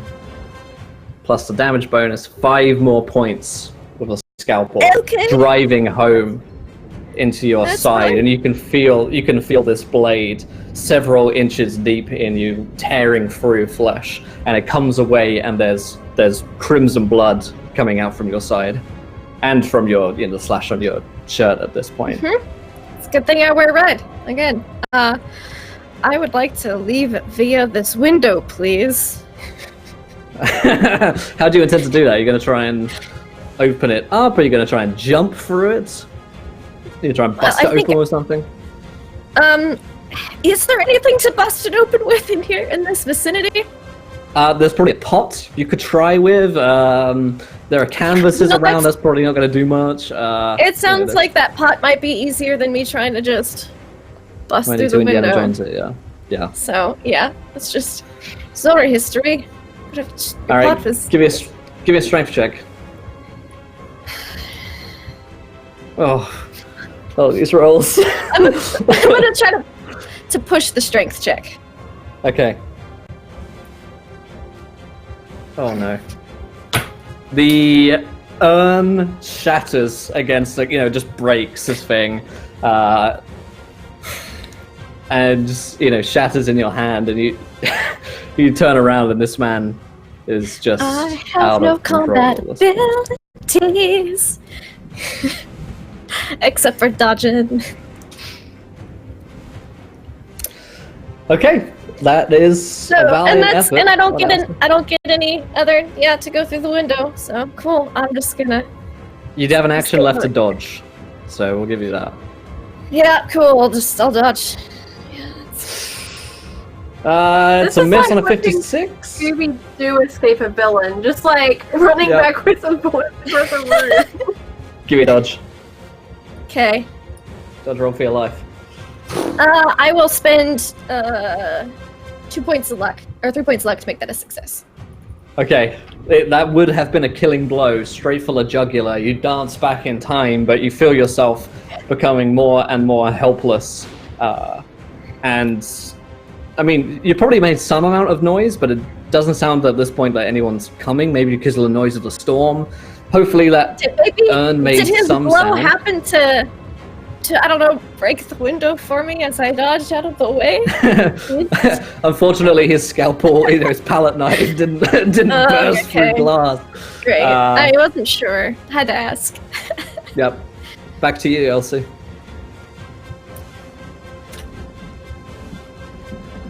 Guess I'll try to What you got? open this window. Yep. Or do I run back and try to panic pick the lock again? That's just a question. No, let's try the window. We're already here. Through the window. Come on, dice. Yes! That is a That hard should do it. success. That Yes, should do it. that's a hard success. The dice had to roll decent at some point. Yeah, it was only Hard a matter of time. success. Okay, give me an I endurance this roll. window open. Not an endurance roll. A strength roll again as you land. I'll take strength or dex actually on the land. Let's use dex. You're coming through a shattered glass. That's That's a better. success on the dex. Yeah. So you managed to sort of like roll in as you Fling it open.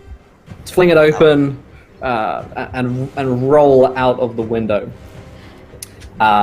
You hear his roar of rage.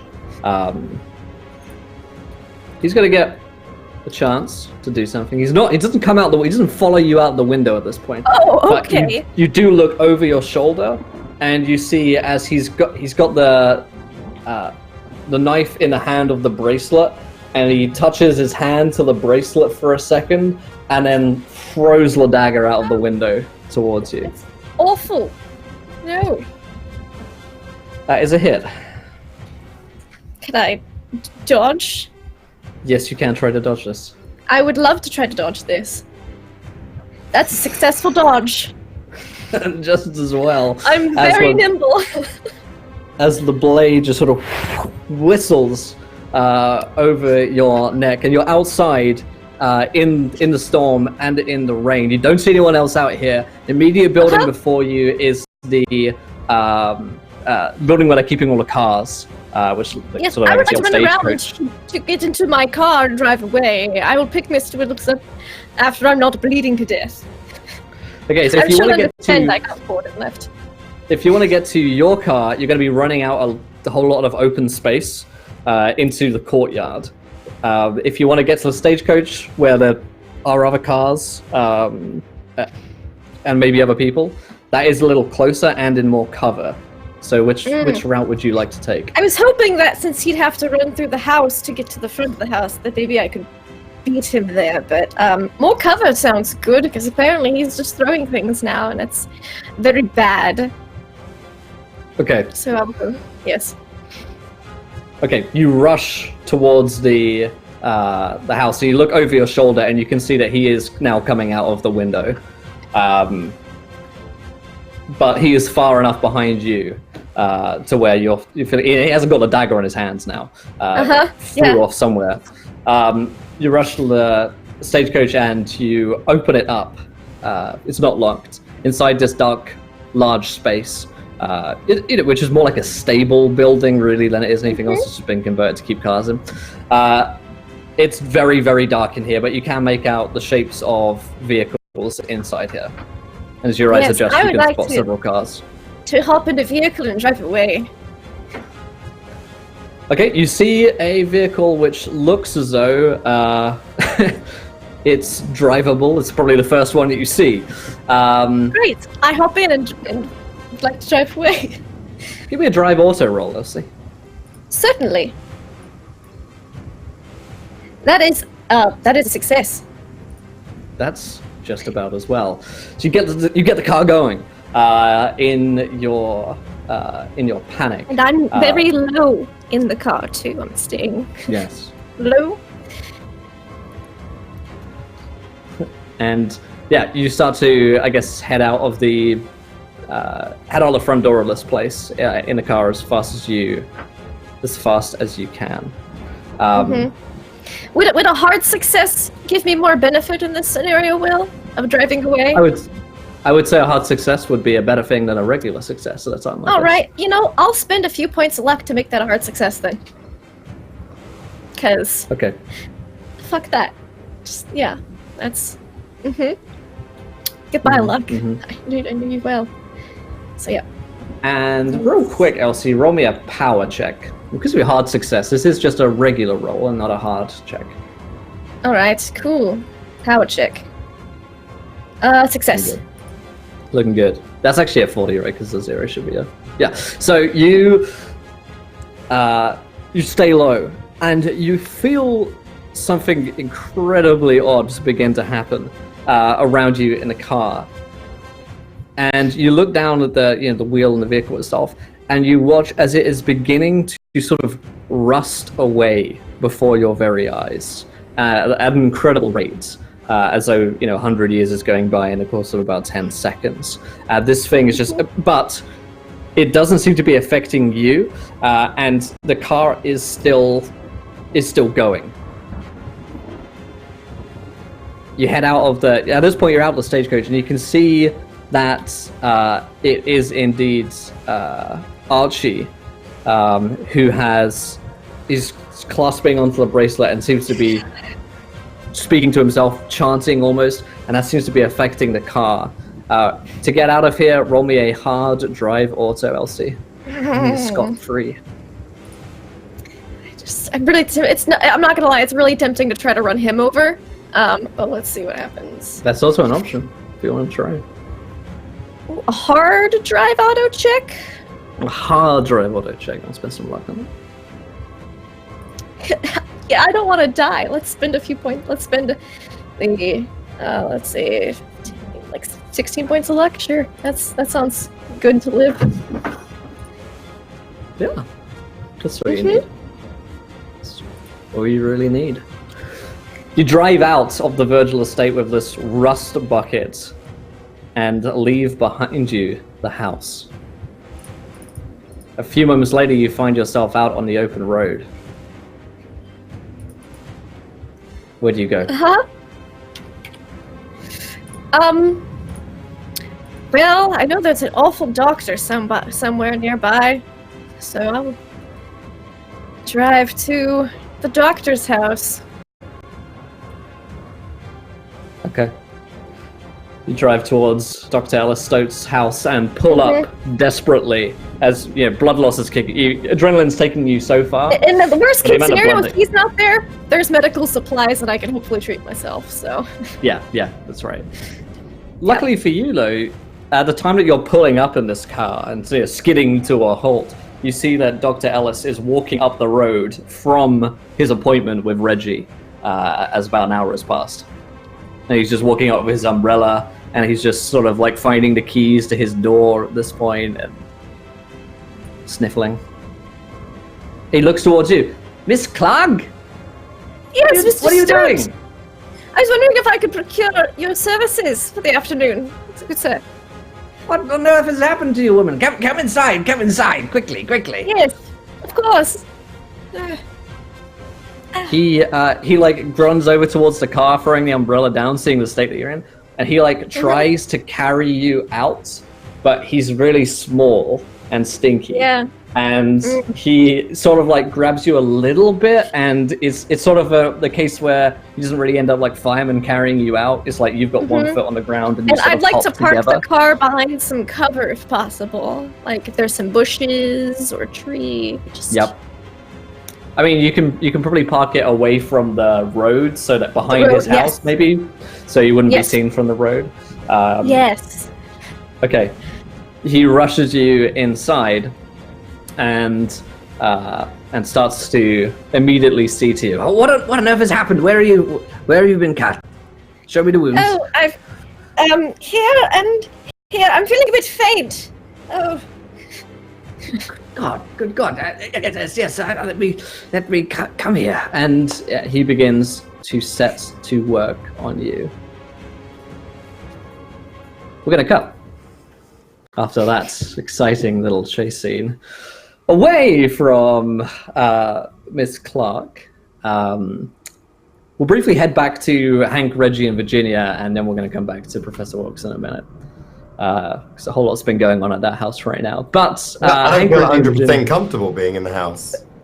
you sure you want to stay? I'm a bit bummed. I'm still there, and I don't know anything about all this. So, you can stay with them for the next 56 minutes.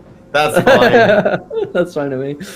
So, Hank, Reggie, and Virginia, you've been left by Mr. Carlyle, and a car does come round with a driver to take you to wherever you want to go. You actually recognize the boy. I think Virginia does, because it's. Oh, maybe that was Elsie. Maybe you don't, but it's the boy Tom who dropped off one of you at Dr. Ellis Estate the night before in a storm. He seems to be the sort of runner boy on glum form. So, where are you all headed, sirs and ma'ams? If you could take us to the hostel first, I got to pick up a keg of beer and then head back down the docks to give it to the good captain. And then we go from there, right? Yeah, all right, yeah. Mr.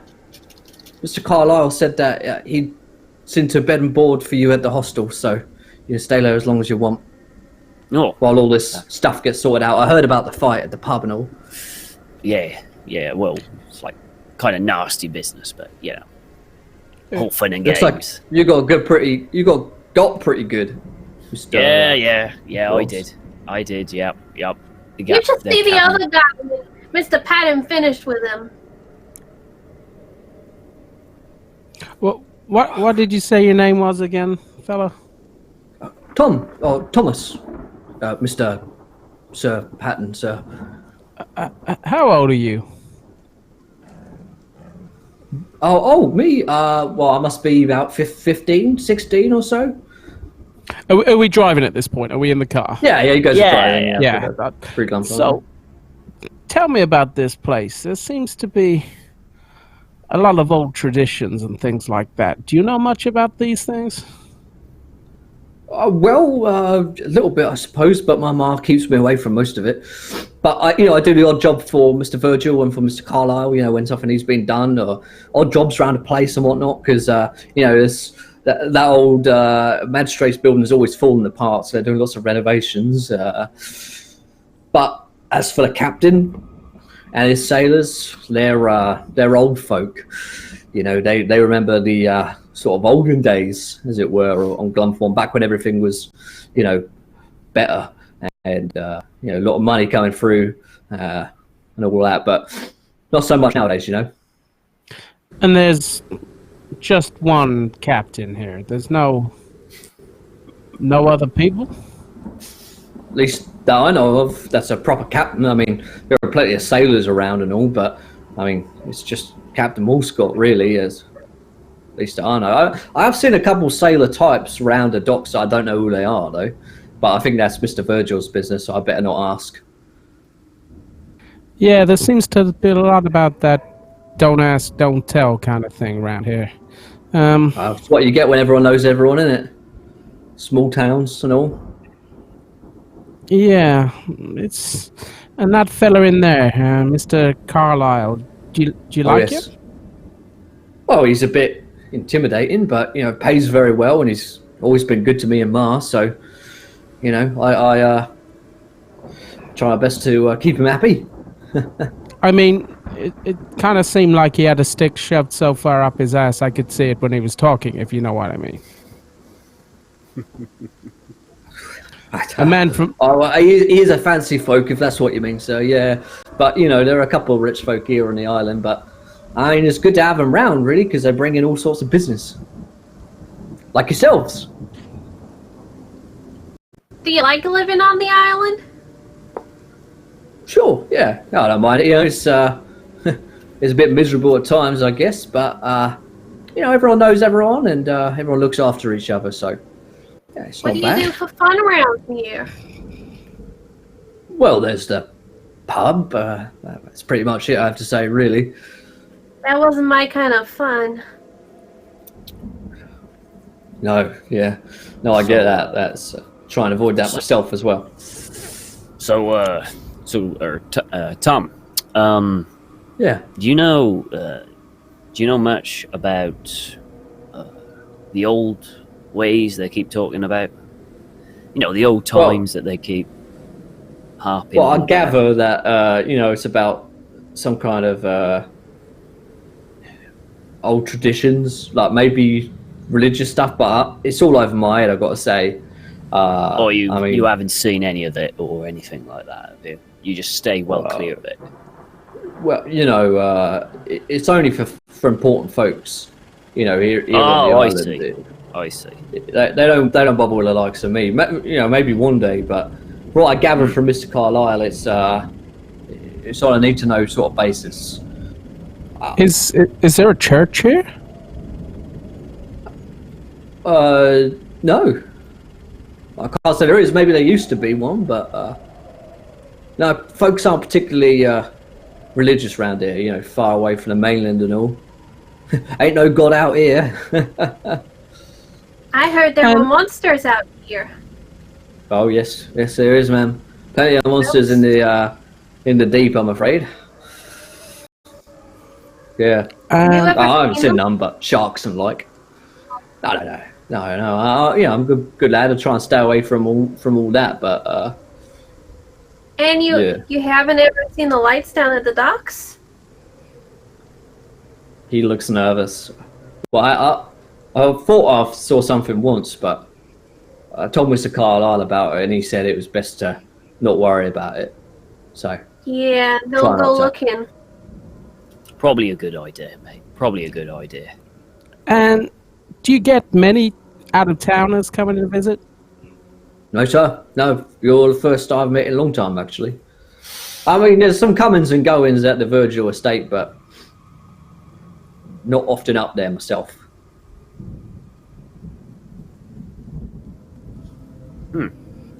Oh, what? Pretty quiet around here, I have to say, quite boring. but- Yeah. I kind of see that. What do you know about the Domenico? Was that his name? Domenico? Oh, yes, that's from... Does he yes. live here? Or is he an out-of-towner like us? I think he's got a house here, yeah, but I think he spends most of his time away, in Boston and like. Oh, right. I mean, do you know where his house is? Or... Sure, yeah, I could take you there if you want.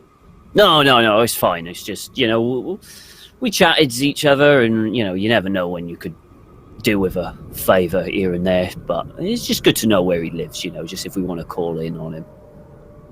Yeah, no, totally. I mean, yeah, he's, by the post office is, and he points as you're going through the town. Just keep heading that way, another 10 minutes. It's just out on its own, little sort of farmhouse looking thing, and you can find him up there. But I'd say if you don't find him there, I'll probably be at the pub. Yeah, I'm getting that feeling. Yeah. Well, I rolled up, and you see ahead that there are two sailors. Hey, think of it, Odin, the £20 donation, a boon for the Doctor, and a boon for Elsie. Thank you, my friend. It's gonna come in handy. But you see two sailors like up ahead, who seem to be sort of like flagging down the car as they're like right ahead of you, and through the mist. It's getting a little darker at this point, as you guys have been out for most of the day. So maybe it's like 6 p.m. at this point, starting to get gloomy. And you know how it gets when there's a storm, and it just like feels like it's midnight, even when it's 6 or 7. And so you just about spot them with the. Yeah, go ahead. As we're slowing down, Tom, do you have a car jack, a tire iron, or anything in this car? Oh, there's a tire iron in the back, yeah. Hopefully we won't have to fix it, Mr. Carlyle will get mad. I think we're getting a flat. And Virginia looks really apprehensive, and she's looking up at that sky as it's that grey purple. Can I reach it from where I I know am? these guys. Yeah. I'll kind of reach back and just sit it beside me. I've seen this kind of thing before. Mm-hmm. Is there anything else that I could? Just something hard? Yeah, sure. Anything else? Leave that alone. Sorry, mate. There are a couple. There's like a spanner or a wrench or something that you could grab. Like a wrench. I'll take a wrench and just keep it beside me. Keep it in your lap. Yeah. Yeah. Tom says, "Oh, don't worry, fellas. I know these guys. They're all right." And they sort of just like stop the car, wave it down, and one of the sailors comes in. You don't recognize him from the fight. That's good. Which is good. They don't seem to be armed either, although you imagine that sailors probably have a fair amount of weaponry that they could find on their person if they wanted to use it, but they're not carrying or anything. And the sailor says, "Sorry, Tom, fellas, madam, Mr. Virgil says that with the storm getting worse, all the roads up to his house are closed, so if you want to stay at the motel tonight, you're going to have to, because all the roads are closed up that way, so." And Tom says, "Oh, well, that's all right. You won't be able to get back up to the doctor's house or the Virgil Estate by the sounds of it, but sometimes the storms hit, all the roads close." And the sailor says, "Yeah, afraid you can't get back up that way, so I don't passing on the word." I don't think we were going to head up that way, but it's good to know. I thought we were thinking about maybe going to visit Mr. Domenico. I mean, we could. You seem very I mean, interested in his house, and I think that's a great idea. well, I mean, we don't want to drop down uninvited or anything, but I mean, it's an option. You know, he seemed pretty cozy and chatty with us, so you know. Like he had access to a lot of drink. I mean, everyone has their vices, you know. I just want to get to the hostel at the moment to pick up this keg or barrel or whatever it is. The sailor nods, says, well, just passing on the word. All right, cheers. Roads are closed. Okay. And Tom nods, and Zakar starts to pull out. And big And thank you to thank- Void Smoker. Yeah, no, I just saw it as well. Say it in unison, but yes, Elsie and Hank get moons. Ooh. Yeah. Thank you for that incredible art that you did. Yeah, Void does of some the- awesome artwork. Yes, it was so cool. We love it. We love it. So, at this point, the car begins to pull out, and Tom sort of turns to the both of you and says, "See, folks here are fine. They're looking out for each other. Probably because you're with me, but yeah, roads up there. I mean, most times this year when there's a storm, there's all the roads get closed up there. So, well, I'll just drop you off here at the hostel if that's all right. Yeah, well, do you mind waiting just for a sec? You know, while we Sure, get yeah, this, I'll 'cause leave we're the heading back down to the docks. car and- running. cheers, mate. And I'm gonna get out, find the keg, whatever it is, if it's there. Yeah, there's like a sailor waiting by the door with this cask, which Oh, looks like he's yeah. waiting for you. Oh, this is for the captain. I'm gonna go take it for him. If you don't, you know, if it's all right. He nods. Oh, I pick it up, put it in the back, or wherever He it'll says- fit. I don't know how and- big it is. Yeah. I mean, you know, it's like a mini keg, I guess. Really. It's not Oh, like a okay. It's like whole one of those fucking ones you can hold. It's like that. Yeah, you could hold it. You know, it's like you're at Okay. university again. So he says he like hands it to you. He says, "Roads closed." Up there, up the hill. Yeah. Thanks. Two of your sailors told us that it was closed, so we're not going up there. It's good. It's luckily we're on this side, isn't it? Really. Yeah. Yeah. Is it important that road's closed? I mean, do people go up there a lot? Gets dangerous. Okay. Well, it's good to know. Thanks. Cheers. Yep. I'm gonna go now. He Yeah. nods. Right. Okay. He's gonna get in. And he's gonna. People seem to be really wanting me to know that the road's closed. Well, it's like I say, it is real dangerous up there. All sorts of mud and, you know, even, you know, quicksands and the like and stuff like that. It says there's even wolves up there sometimes. It's real dangerous to go up there. And the roads themselves are probably unusable at this point. So. Well, it's a We'd good be job going with this for a- side, isn't it? Instead of the Virgil side. Well, yeah, but, you know, the doc's all up there on his own as well, but he'll be fine. Is it sure raining? Oh, the Yeah. yet? docks. Oh, we couldn't get to the docks, could we? Well, it's that hill up there, isn't it? Oh yeah, of course. Sorry, Separates the side of the town. I'm still trying to figure out all the places. It's a bit, yeah. Ah, Has it actually rained? it's been like pretty consistently Like raining the non-stop. whole Okay, time, you know, fair enough. yeah. I'd sure be happy just to get somewhere warm with a roof, you know?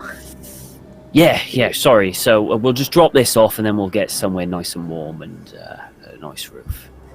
We might try Domenico, see if he'll.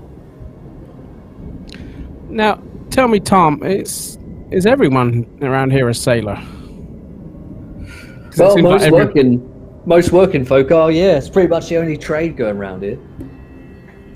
This is making like Hank feel increasingly nervous that he's just fucked off like the majority of this community, and it's kind of sinking in that like if they wanted to hurt him, he's not particularly safe. Do you have like a general goods store or anything like that as well? If we wanted to buy a few bits and bobs. Well, there's a post office Particulars. that'll sell a few bits. Even the hostel does have a few bits that they sell as well.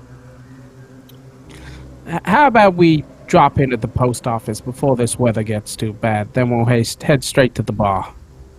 All right, well, it's about to close, so good idea. And so he drops you off and leaves the car running at this rinky-dinky looking old post office, which just about has a sign which you can read.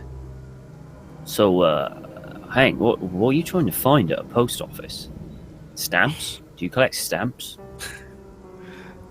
I just ain't feeling so safe right now. I just gonna see if there's anything we can keep at hand. And Okay. to be Right, fair, I'm You hungry. really think they're gonna come after us?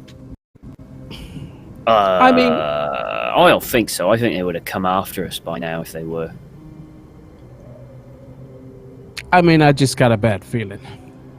I'm and still I'll not sure how we ended up in a fight. These things Fred's happen very quiet. sometimes.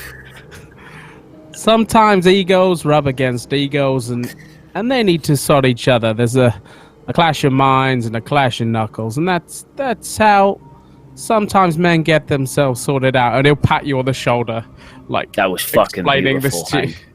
That was fucking Chafing is beautiful. a real problem. Have you ever considered a profession as a poet?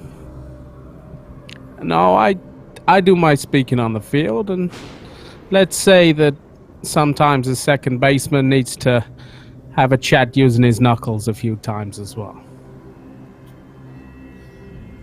I've never used an oar before, though. That was definitely a first.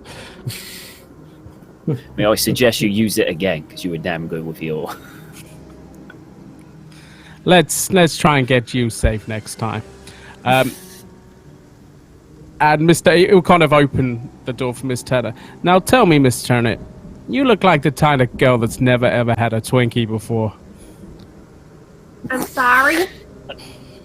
And kind of Hank will let her in, and he'll try and find a Twinkie first thing in this post office. Okay, you cast your eyes around this musty old-looking post office, which no one else is in except for a little old lady who's sitting at the desk half asleep with old, it's like graying, thin hair. There's a couple of things lying around, like magazines, newspapers, some canned food and stuff, but certainly no Twinkies on first glance. As you enter in, a little doorbell rings on the door, and she sort of jumps her eyes open and says, Oh, you must be the newcomers. We're visitors here. Yeah, my name's Hank Patton. You've probably heard of me. Second baseman. I've heard of the bad business today. Things travel Well- fast around here. Yeah, it was a bit of a misunderstanding. It's a all- small town, but well, I don't judge. My name is Ethel. Pleased to meet you. Pleased to Nice meet to you, meet ma'am. You've already met my sister,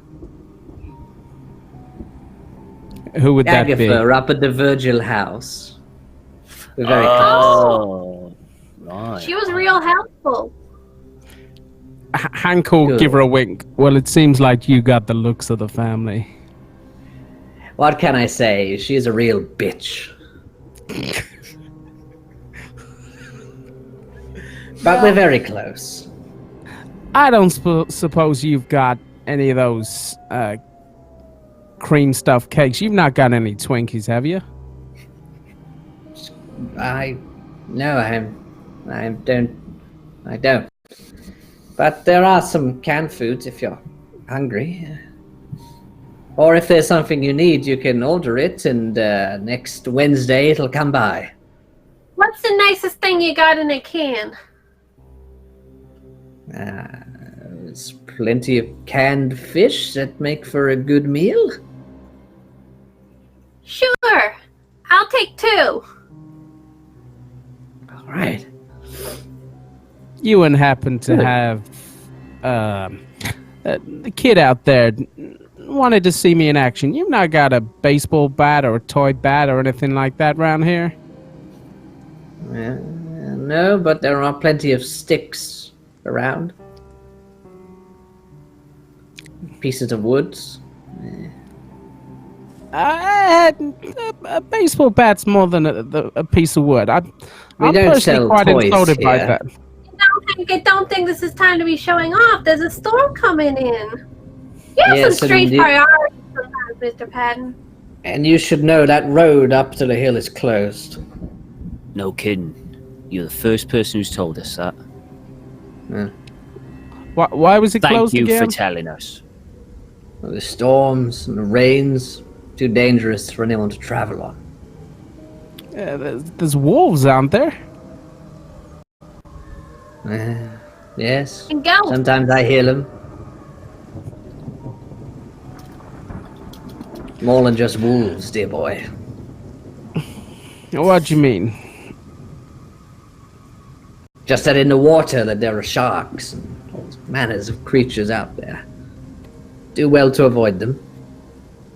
I used to be a varsity swimmer, I'd have you know. I don't care. I could have made state, but I didn't get into baseball. Is there anything else you want? Is there anything in here that looks protective in any way? Like anything I could use? Or is it literally just I mean, like a few a cans? newspaper, maybe the most protective thing you can, or I think or you aggressive should thing. You can say beat someone on a newspaper Oh. if you want. Like, that They is all you don't need sell. is a can. They don't sell harpoons or anything, considering it's a fishing village. I'm not selling harpoons here in the post office, no. But you probably do can they get your hands on sell- one down at the docks. Do they sell torches? Just it's a hand torch. No, but she just sell candles and lanterns. What about lighter? Matches? Matches, yeah. Okay, I'll I'll take get an oil. some matches. I'll take a lantern as well. Why not? Is Yep. it an oil lantern, or is it? Is it already filled with oil and stuff? Do I need to? Yeah, it will come with oil. You could, Okay, so yeah, I'll Or at the get very some least, you matches. could buy oil separately from her. And Yeah, I'll get some matches, a lantern, and any booze she's selling. Is she selling any booze, like a bottle of scotch or whiskey? She sells one. There's like one very old-looking bottle of rum. How much is that bottle of rum? I don't know, some amount, not very much. I'll buy that as well. Fuck them in conversions. Yeah. I'll buy that as well. Yeah, you definitely got the credit rating to just spend that on the bottle of rum. So she takes your money, gives you the items. Says, Do you have any brown paper? I want to wrap Yes. the cans. yeah, she wraps it up for you. Thank you. I'll pick up a newspaper as well. Have a good day. Stay safe out there. You two, Well- stay out of the storm. Oh, by the way, the road up there is closed. And you'll head out. She doesn't seem amused. The car's still running and Tom's still outside. Got everything you need then? Oh yeah, cheers. Thanks for waiting, Tom. So we'll head down to the pub. Give the keg to the captain. Would you mind coming with us? Because I feel that if you were with us when we were doing it, it would ease the tension. If you know That's what I no mean. problem, sir. Cheers, Tom. He Do you drives smoke? you over towards the pub. Oh, smoke, Tom? yeah. He definitely looks you like he wanna- doesn't smoke. Do you want a cigarette? Yeah, I smoke all the time. Okay, so I light one up, and then I light one up and give it to him.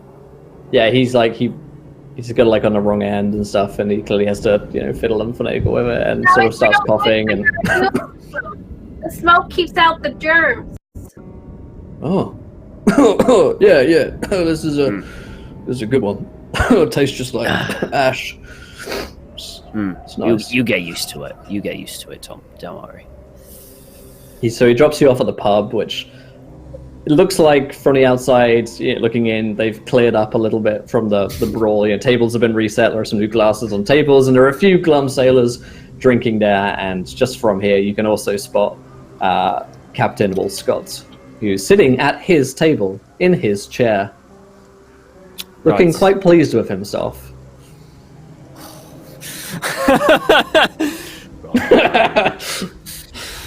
I'll look You to don't- Reggie. You got this? I'm fine. I've got this. You don't have to come with me if you don't want to. This is on I me. can do it if you like. I'm real good No, with no. people. No, it's all right. I gotta do this myself, and I got Tom with me, so I'll be all right. Go on, Tom. I'll give him. I'll offer Virginia an arm, an elbow. How about we get a drink then? And I'll take her over to the bar. And kind of like, can I, before we go in, can I see if I can stash this tire iron somewhere, secrete it like in my trouser leg or somewhere where, if needed, I can call upon it? Roll me a... let's see... a disguise. just Roll me a disguise. Okay, do I have disguise? Oh, You've got at God. least 5 in it. Yeah. Yeah, no. No.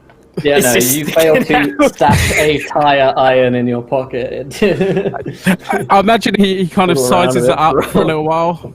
Actually, is there a spanner there? yeah. Can I wrap that in my paper? Yeah. Yeah, I'll roll the paper up and I'll just stash the spanner in it. But that's fine. I'll. How about me and you, Miss Turner? We get a drink and see how things pan out. Well, I don't know if the barmaid's gonna be so pleased to see me, you know? Maybe we should just sit by the door.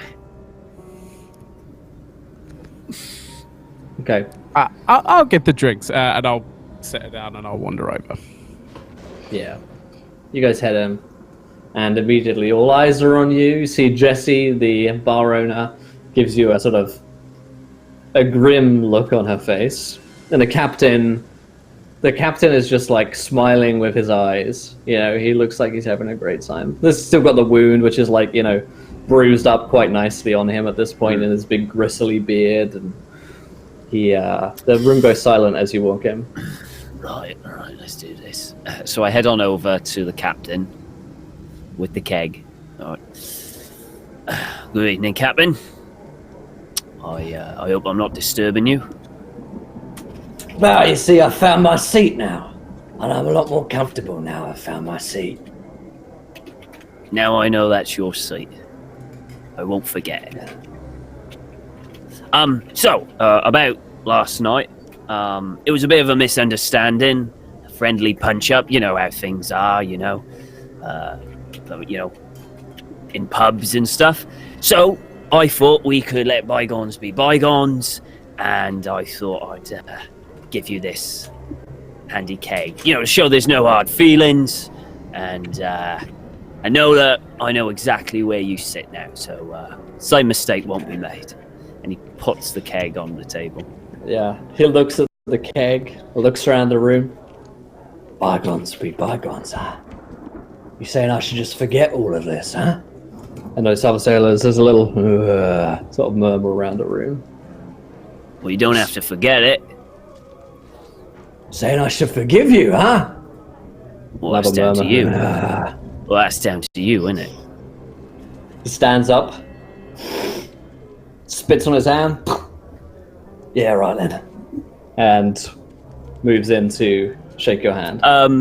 Yeah, Reggie will do the And same, all the spit s- on his hand and and take his hand. All of the sailors laugh with a cackle, as the captain does. He sort of starts to cackle. He's like, These newcomers here, tougher stuff, it would seem, eh? Go on, you two by the bar there. and he points to Virginia and Hank. He says, Go on, let's all have a drink together. I think that's a good idea. Come on. And then he's going to join the sailors and have a drink. Yeah. and all of the sailors begin to sort of pile in as well and push tables together, and it's suddenly this sort of almost friendly atmosphere that you've been, as though there were some kind of rite of passage or something. And Yeah. the captain seems to now have forgiven you, whether it was the ale or whether it was, you don't know, maybe it was something that your friend, Mr. Carlyle, managed to persuade him into. But nevertheless, you're welcomed into the bar. And Reggie does not care what it was, as long as they have. And you'll have So a few immediately pints they with him. start. Yeah. They coerce you into drinks pretty quickly. Virginia and Hank, you guys happy to drink as well? Yeah, Hank's gonna go easy. He's still like, normally this would be he'd feel completely at home, like a bunch of people drinking together, having fun, like not expecting too much of each other. But there's definitely something like ever since he met Mr. Carlyle, and he's been put on edge a little bit. So he's gonna just go easy a little bit. Okay. But try and do it so it's not obvious. Yeah.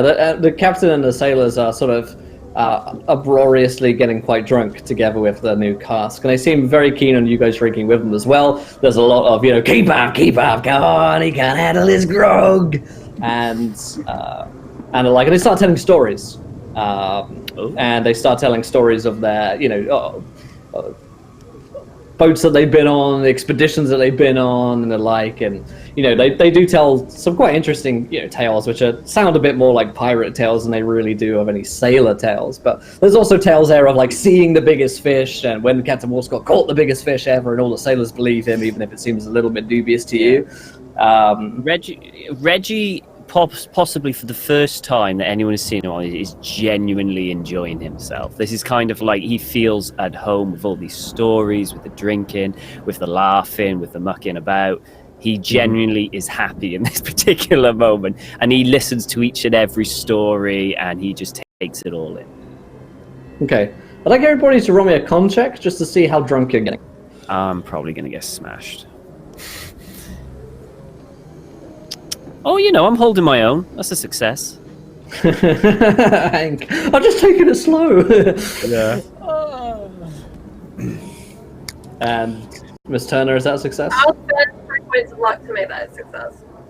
Okay, so you're tipsy but not drunk. Hank is like plastered, and it's whatever you guys are drinking. There's like really dark ale, rums and whatnot. You're mixing drinks, you're telling stories. Everyone's getting pretty hammered here, and it's turning quite late at this point. And the captain says, Stay for some more drinks. It's dark and stormy up there, and nowhere to go. And Reggie will look at Hank. Is he passed out or is he just drunk? Hank is not passed out, but he's pretty damn drunk. I think Hank is probably telling stories about his baseball career at this point, and his wife. Does he look like he's having fun? I think he's maybe forgotten about some of the other things, and like he's telling the story of how he bust down the door in the doctor's office and like made himself look like a right ass. And Reggie will turn to Virginia to see how she's doing. She is kind of just laughing along and definitely does not want to be in here. Right. So he'll go, well, Captain, it's been fun, but I think we got to call it early, I hate to do this. Early? Great drinking, mate. Great drink, great storyteller. He leans forward, and there's that edge of danger in his voice again. I was just halfway through my story. Be rude to leave. Oh, it would, wouldn't it? Oh, I was liking your story. One more round. One more. All right. One more round, and then we really have to go. One more round. A sailor comes and whispers in the captain's ear, and he nods. One more drink. And another round of drinks comes around, and another 30 minutes, 45 minutes or so passes as this captain tells this very long story about how he was left alone on a desert island once, and had to finagle his way out of the situation, and feats of daring do, which are most certainly made up. And at this point, sea turtles is what it was. Yes, hair from my own back. and it's at this point, it's like past midnight. You guys have been here for a while now, and you've really settled into that drunkenness. Give me another con check. And it's going to be hard this time because everyone's getting a bit short. I'm going to use a crit to succeed. Want to use a crit on that one? That's fine. And then you jumped over a shark? That's right. And the shark looked just like me own mother, it did. I'm not not sure what that says about your mother. She was a fierce one, was me ma. Yes, yes. And then I saw a jellyfish that looked just like my ex-wife, and I made sweet love to her there. And all of the sailors cackle and uproariously laugh at this. Yeah, I mean, didn't that hurt? Don't they sting, jellyfish? Oh yes, by the end of it I had stingers all over me knob. But that's why it's just 3 times larger than any other man's. Oh, fucking hell. Okay, I so- think it's time we get going. So now at this yes. point, Hank has fallen asleep at the table in his drunkenness on that failed check. Right, we better get him to bed. Otherwise he'll just, he'll...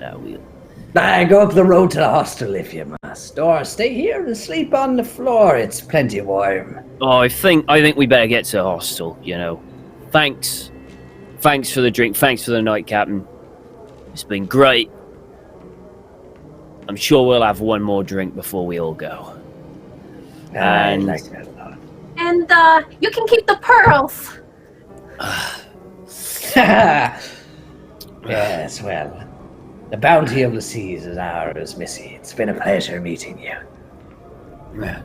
And Reggie's gonna get his arms around Hank and start dragging him out. Come on, you big bastard. Come on. Oh. Start to drag him out of the place. I don't want to and, go to school.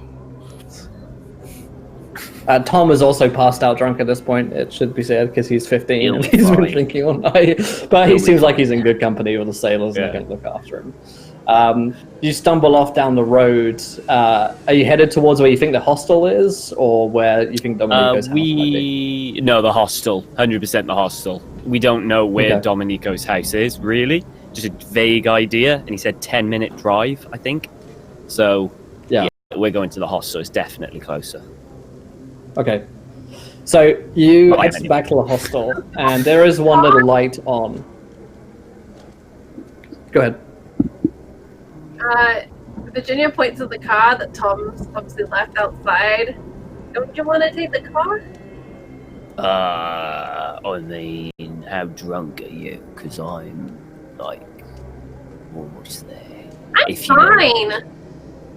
Yeah? Hank wakes up for half a second. I was.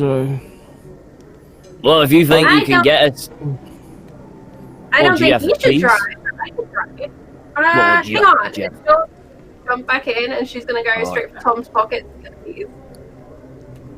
One of these, Honestly. the captain stops you and says, I'm sorry, Missy. That's Mr. Carlyle's car. He doesn't like other people driving it, Evelyn Tom. Oh, I'm good friends with Mr. Carlyle. I'm thinking that maybe he'll be my new lawyer. Be that as it may, Missy, the car stays here. and the rest of the sailors. You suddenly realize that you're in something of a situation which feels quite uncomfortable with all of these drunken sailors leering in towards you and Captain Wolfscott's drunken breath on you. He's got a hand on seems your like on your arm. Everything on the Yeah. island stays exactly where it is, huh? Yes, well, some of the pearls get away, don't they? Have a good night now. Good night, Mrs. Turner. I admit, yes, good night.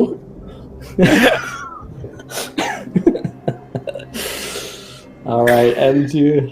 I feel like head this whole back Pirates of the outside. Caribbean bullshit set up Yeah, before yeah. the show even started. I'm going to go pirate. I'm going to name myself Miss Turner so we can jam home that reference. Yeah. It wasn't planned, but it works so well. I so don't we'll lead into it. Kind of my grandmother's last name, and it's also the last name of Lana Turner, who plays the murderess in The Postman Always Rings Twice. Cool. So you head back outside, but luckily for you, it isn't a long journey over towards the hostel. Through the storm, bit of mist. You see one light on inside, and it looks like a figure is sat squat at the desk, even this late. Good night. We're here for we had a few cots to sleep in? An old man looks up from the desk. He's wearing a suit which looks like it's been moth-eaten for the past 30 years or so, and he looks particularly haggard and tired for this hour, and he looks up and says, Yes, of course. Mr. Carlyle said to wait up for you, that you might be here late, but that you would be coming, so... Oh, sorry to keep you my up so name is late. Mr. Turnbull. I run the hostel here, and I have rooms for each of you. Did you say Turnbull or Bill? Bull. Bull, right. Alright. Oh, we got rooms. Oh. The rooms aren't much, but should keep you safe and dry. Well, it's better than I thought.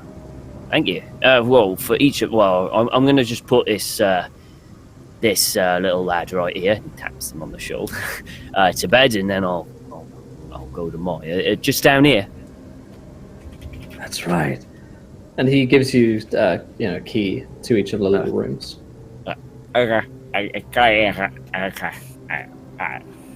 Reggie, that man looks like a prune.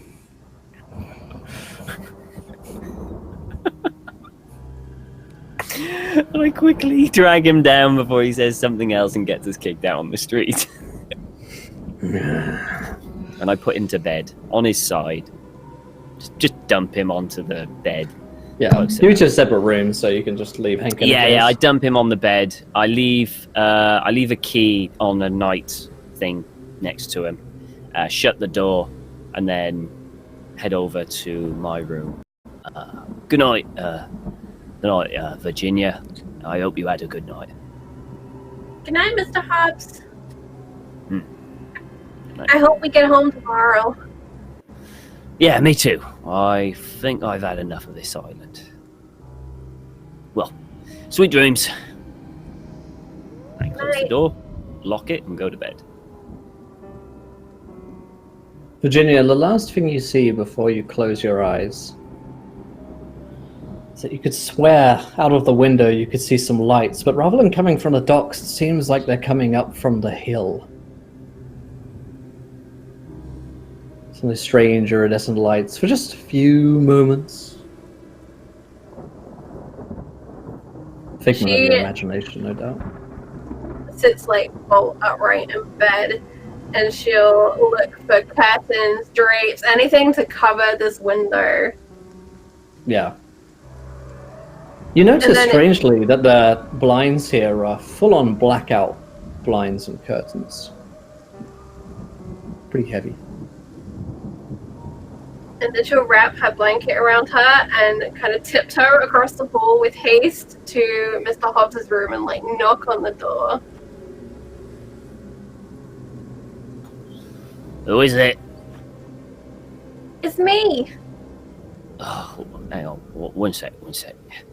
He'll get up and he'll open the door and he just, yeah, what's up? I saw something out the window. Could you be a bit more specific? What's those lights again? You know, the ones that I saw last night. Only they weren't down at the docks this time, they were up the hill. Right. Okay. Are they coming closer to you? I don't know, I drew the drapes. Can Well, I stay?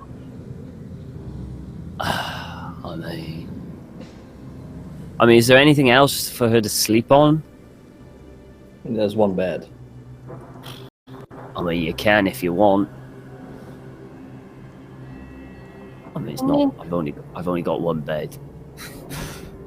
The captain gave me an awful funny look when I went back in there to try and get Tom's keys. Well, I imagine it's because he didn't want you driving the car away. Sure. Come on in. You. Like, you have the bed. I'll go get your blankets and sleep on the floor. I'm doing this for one night. One night because I'm tired. Mr. Fox. Tomorrow we're going home. Yeah. I'll head back into her room, grab the blankets, and have a quick look through the window. See if I can see the lights. There are no lights out there. She's probably just scared herself. She's probably drunk. Then I'll take the blankets, shut the door, lock it, kind of make myself as comfortable as possible. It's not the first floor I've slept on. And, good night, Virginia.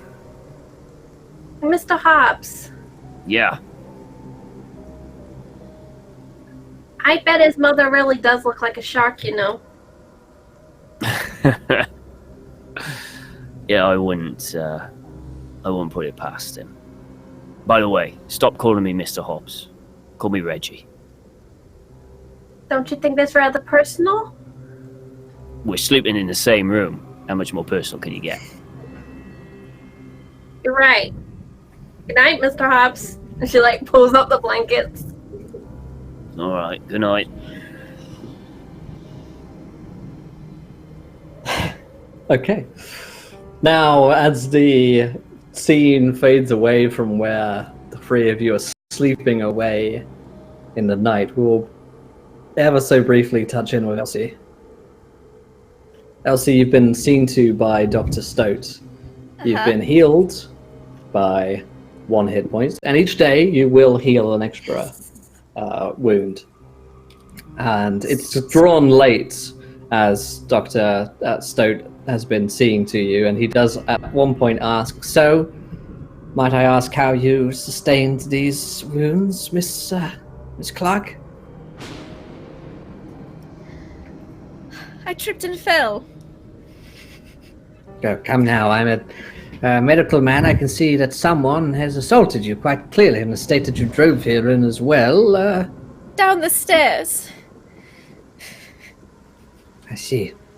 Well, I think that either way, however this happened, Miss Clark, it's best that you lock your room tonight. Oh, I know you're very good about locking doors, Dr. Stoat. Yes. It's an admirable quality. I much appreciate it right now. He looks nervously out of the window and like shutters it closed, turns off the lights in here and says, Well, you should be fine, just like I say, I'll be locking all the doors tonight, and yes. So should you. Yes, I think that's an excellent idea, Dr. Stoat. Right. Well, Right. good night, Good night. Miss Clark. Yes. Thank you again for the bandages. yes. He slowly closes the door to your room, Mm-hmm. And he locks it. and there's a little lock. Mm-hmm. Cool. Is there any furniture in You this do. room? Hey, what's there? Furniture. Any furniture? Yeah, like There are chairs. bunks, and there's a coffee table and a chair, yeah. Yeah, I'm definitely putting the chair underneath the doorknob. On the door, just in case someone wanted to open it in the middle of the night. And then I think she'll rearrange the furniture a bit, and maybe cover a window. Keep her ears out. She doesn't fall asleep for a while. Yeah. Just about keeps an ears out for any just about as you're falling asleep, you see a set of lights of those of a car beam their way in through one of the windows, and sort of, you know how the car light shines on your house, it'll sort of come in brightly, and then as the lights move, it'll sort of show over the whole room, and you feel like there's a car pulling up outside. And Dr. Stoat, you can hear, is waking up. And you hear him walking through the corridors. And he whispers in through the door, There's someone out there, Miss Clark. I'll go see who it is. Maybe it's best if you don't tell them I'm here. Of course, Thank you. I won't. And I immediately take some of the sheets off of one of the bunks I moved, and I stuff it under to make it look like I'm sleeping in that bed that I was, sleeping in it. You're gonna Stuff ring it all wraith in. them.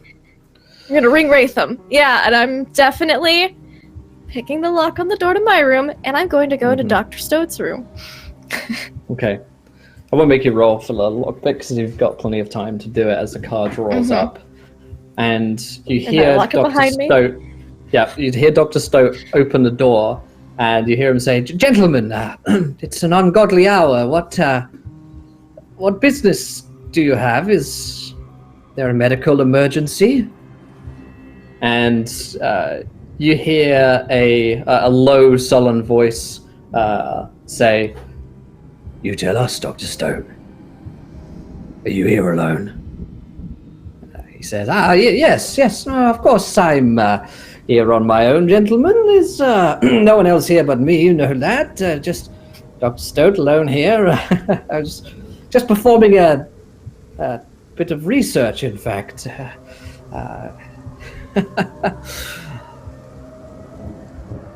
What's that car doing behind your apartments, Dr. Stoat? The car? Is there a car? It must have been left there by Mr. Someone. Lots of comings and goings. You know, all the bad business down at the pub today. Plenty of visitors throughout the day. Yes. And you hear the voice say, "We know she's here, Dr. Stoat. We have some unfinished business." Gentlemen, I really... please, there's no need to use that. And you're hearing all of this, Elsie, as you creep into his office, and you're in the operating room. Please, there's no need for violence, gentlemen. Listen, she's in that room there. She's locked it. Here. Here's the key. I'll you go in there. I haven't seen anything. Okay, I didn't see anything at all. And you hear one of them, the same voice, say, "Very good, Dr. Stoat. You did the right thing." And they begin to step into the house. We're going to cut away from that scene now. I'm going to head back back up to the Virgil Estate, where, still hours before this point, Professor Wilkes is walking into an office with Archibald Sr. "Please come inside, Mr. Wilkes." Before we do this, can we exhaustively describe the geography and topology of the island? Because I feel like my character would need that information to properly act out this scene. Spare no detail. Okay, I'm ready. Now, let me describe it. He brings out a PowerPoint, and so Archibald Sr., he says, "So, Professor Wilkes, before I show you this piece, would you like a drink?" Please, thank you. Scotch if you have some. Very good. Man after my own heart, and pours you a scotch. From his desk, he pulls out, after he gives you the drink, he pulls out from one of the desk drawers a file, pretty heavy looking file, which looks like it's being used to encase a precious text. And at this point, in fact, he's also put on gloves as well. So he's put on the gloves that you have to use to handle old books, and you're probably very familiar with all this stuff as well. And he's got all sorts of other accoutrements around as well. So he places it on the desk. He says, "Professor Wilkes, I'm going to need your assistance. In fact, I have to admit that part of the reason why I've invited you here to look at the text so quickly is because, well, I need a learned man to help me with a certain passage." Oh, of course. If I can be of assistance, I certainly can. I certainly will. Very good. You hear a sound for a second, which looks like it's just coming from an area on the wall where you see a painting of Archibald Sr. You can't help but think that there was a movement there, that maybe there was a little rat or something in the walls. And yes, striking painting. Your good self? Yes, in my youth. I love the brushstrokes. Wish Miss Clark was here to see it. Well, perhaps one day she'll see it, but I don't let many people into my office. I very much doubt she'll be seeing it. I'm very honored, then, Pieces sir.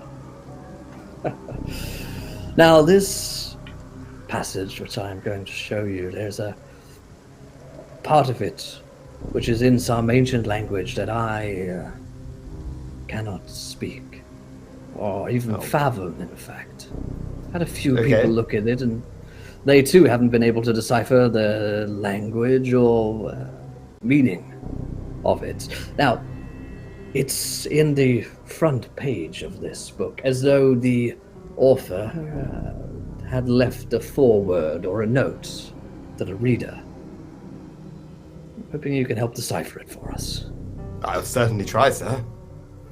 All good, like the fact that he's got a really scary voice and there's moving paintings and stuff are in no way overwhelming my extreme academic nerdhood.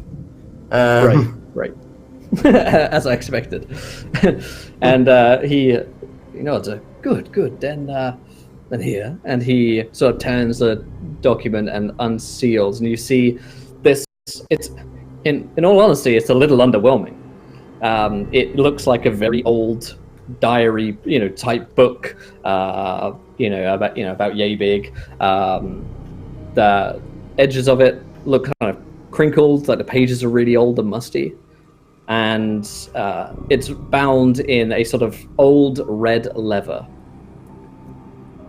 He hands you a set of gloves. Of course. And do I recognize now the language? Is it in a human uniform? Right, immediately. And I think you've got enough of the occult to be able to tell that this isn't something which would be considered like a human or even recent language whatsoever. As you take a look at it, and it is really just like 2 sentences or so. Give me a quick occult check. How do I actually do a skill check that isn't just me throwing the dice? You can go into your double-click your character sheet, go down to skills, and then double-click the skill. So just like this. Oh, did that do it? Double-click the number. Drag the numbers to the left-hand area. So if you drag your skill, there you go. There you go. But no, lower. Like much lower than roll that. low. No, I'm gonna. How much luck have I got? That's bollocks. 50 by the best accounts. Yeah, I'll use somehow failed my ridiculously high occult roll. So yeah, I'll definitely drop my luck by 13 whole fucking points. That seems totally legitimate. Good. You you take a look at it. You think back to all that you've studied, and it's as you look upon it. It's as though the words move from whatever this jumbled ancient runic language is, and it's as though the letters begin to rearrange themselves into a language that you can read, and into Latin, in fact. Roll me a sanity check as this happens, Mr. Wilkes. Great.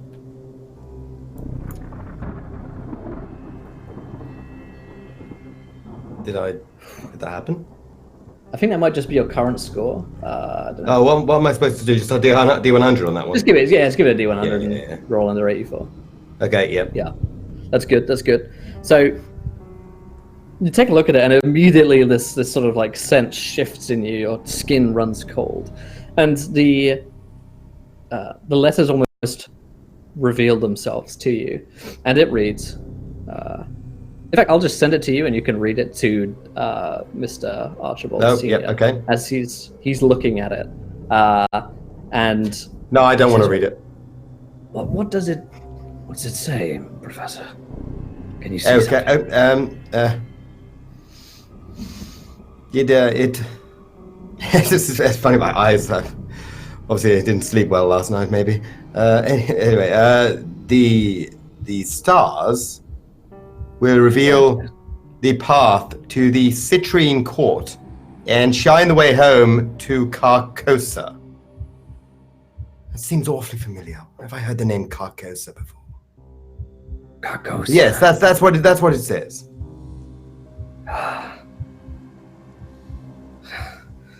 Thank you, Professor Wilkes. No, by all means.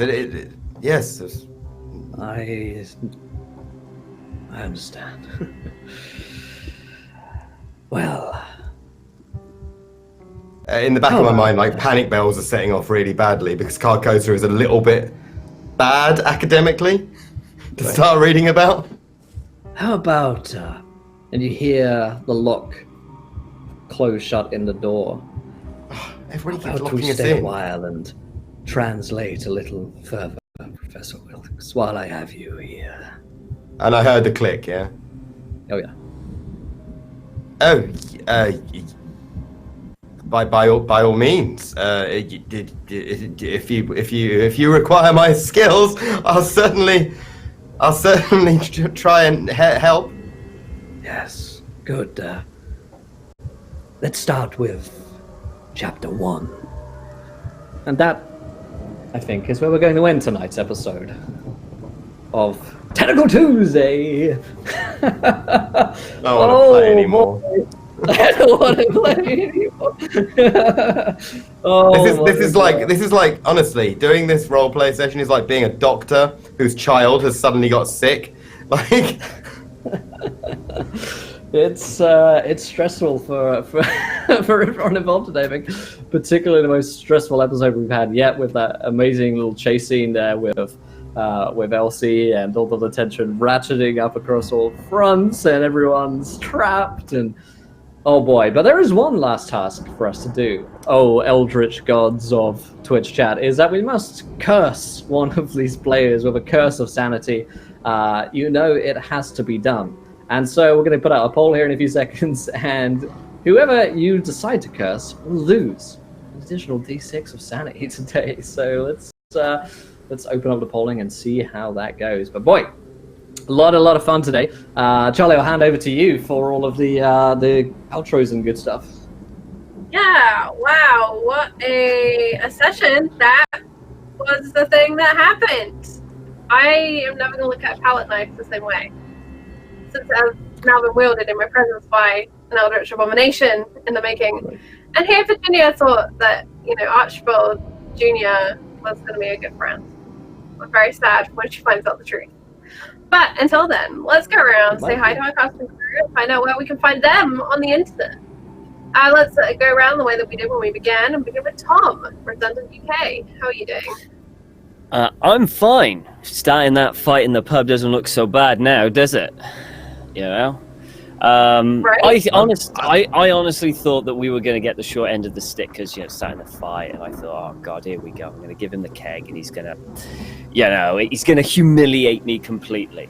And although there's something with that scene, there's something there that they're not telling us. Something's there. Tonight couldn't have gone much better for Reggie, to be honest. He had a drink, chilling. Yeah, not bad night for him, to be honest. So for Reggie, it's been pretty good. Not bad at all. Just be himself, relax at the pub. Exactly. Yeah. I mean, I don't know what god Lindy pissed off tonight. No idea. But holy crap! it's all right. If I keep fucking reading, we'll find out, won't we? Oh, it's going to be a tasty episode next week to start off with as well. An escape from a house and the A to Z of Call of Cthulhu. The good news is the first book doesn't send you insane. Oh, they saved that for the second. It's going to be both acts. I'm going to get fucked here.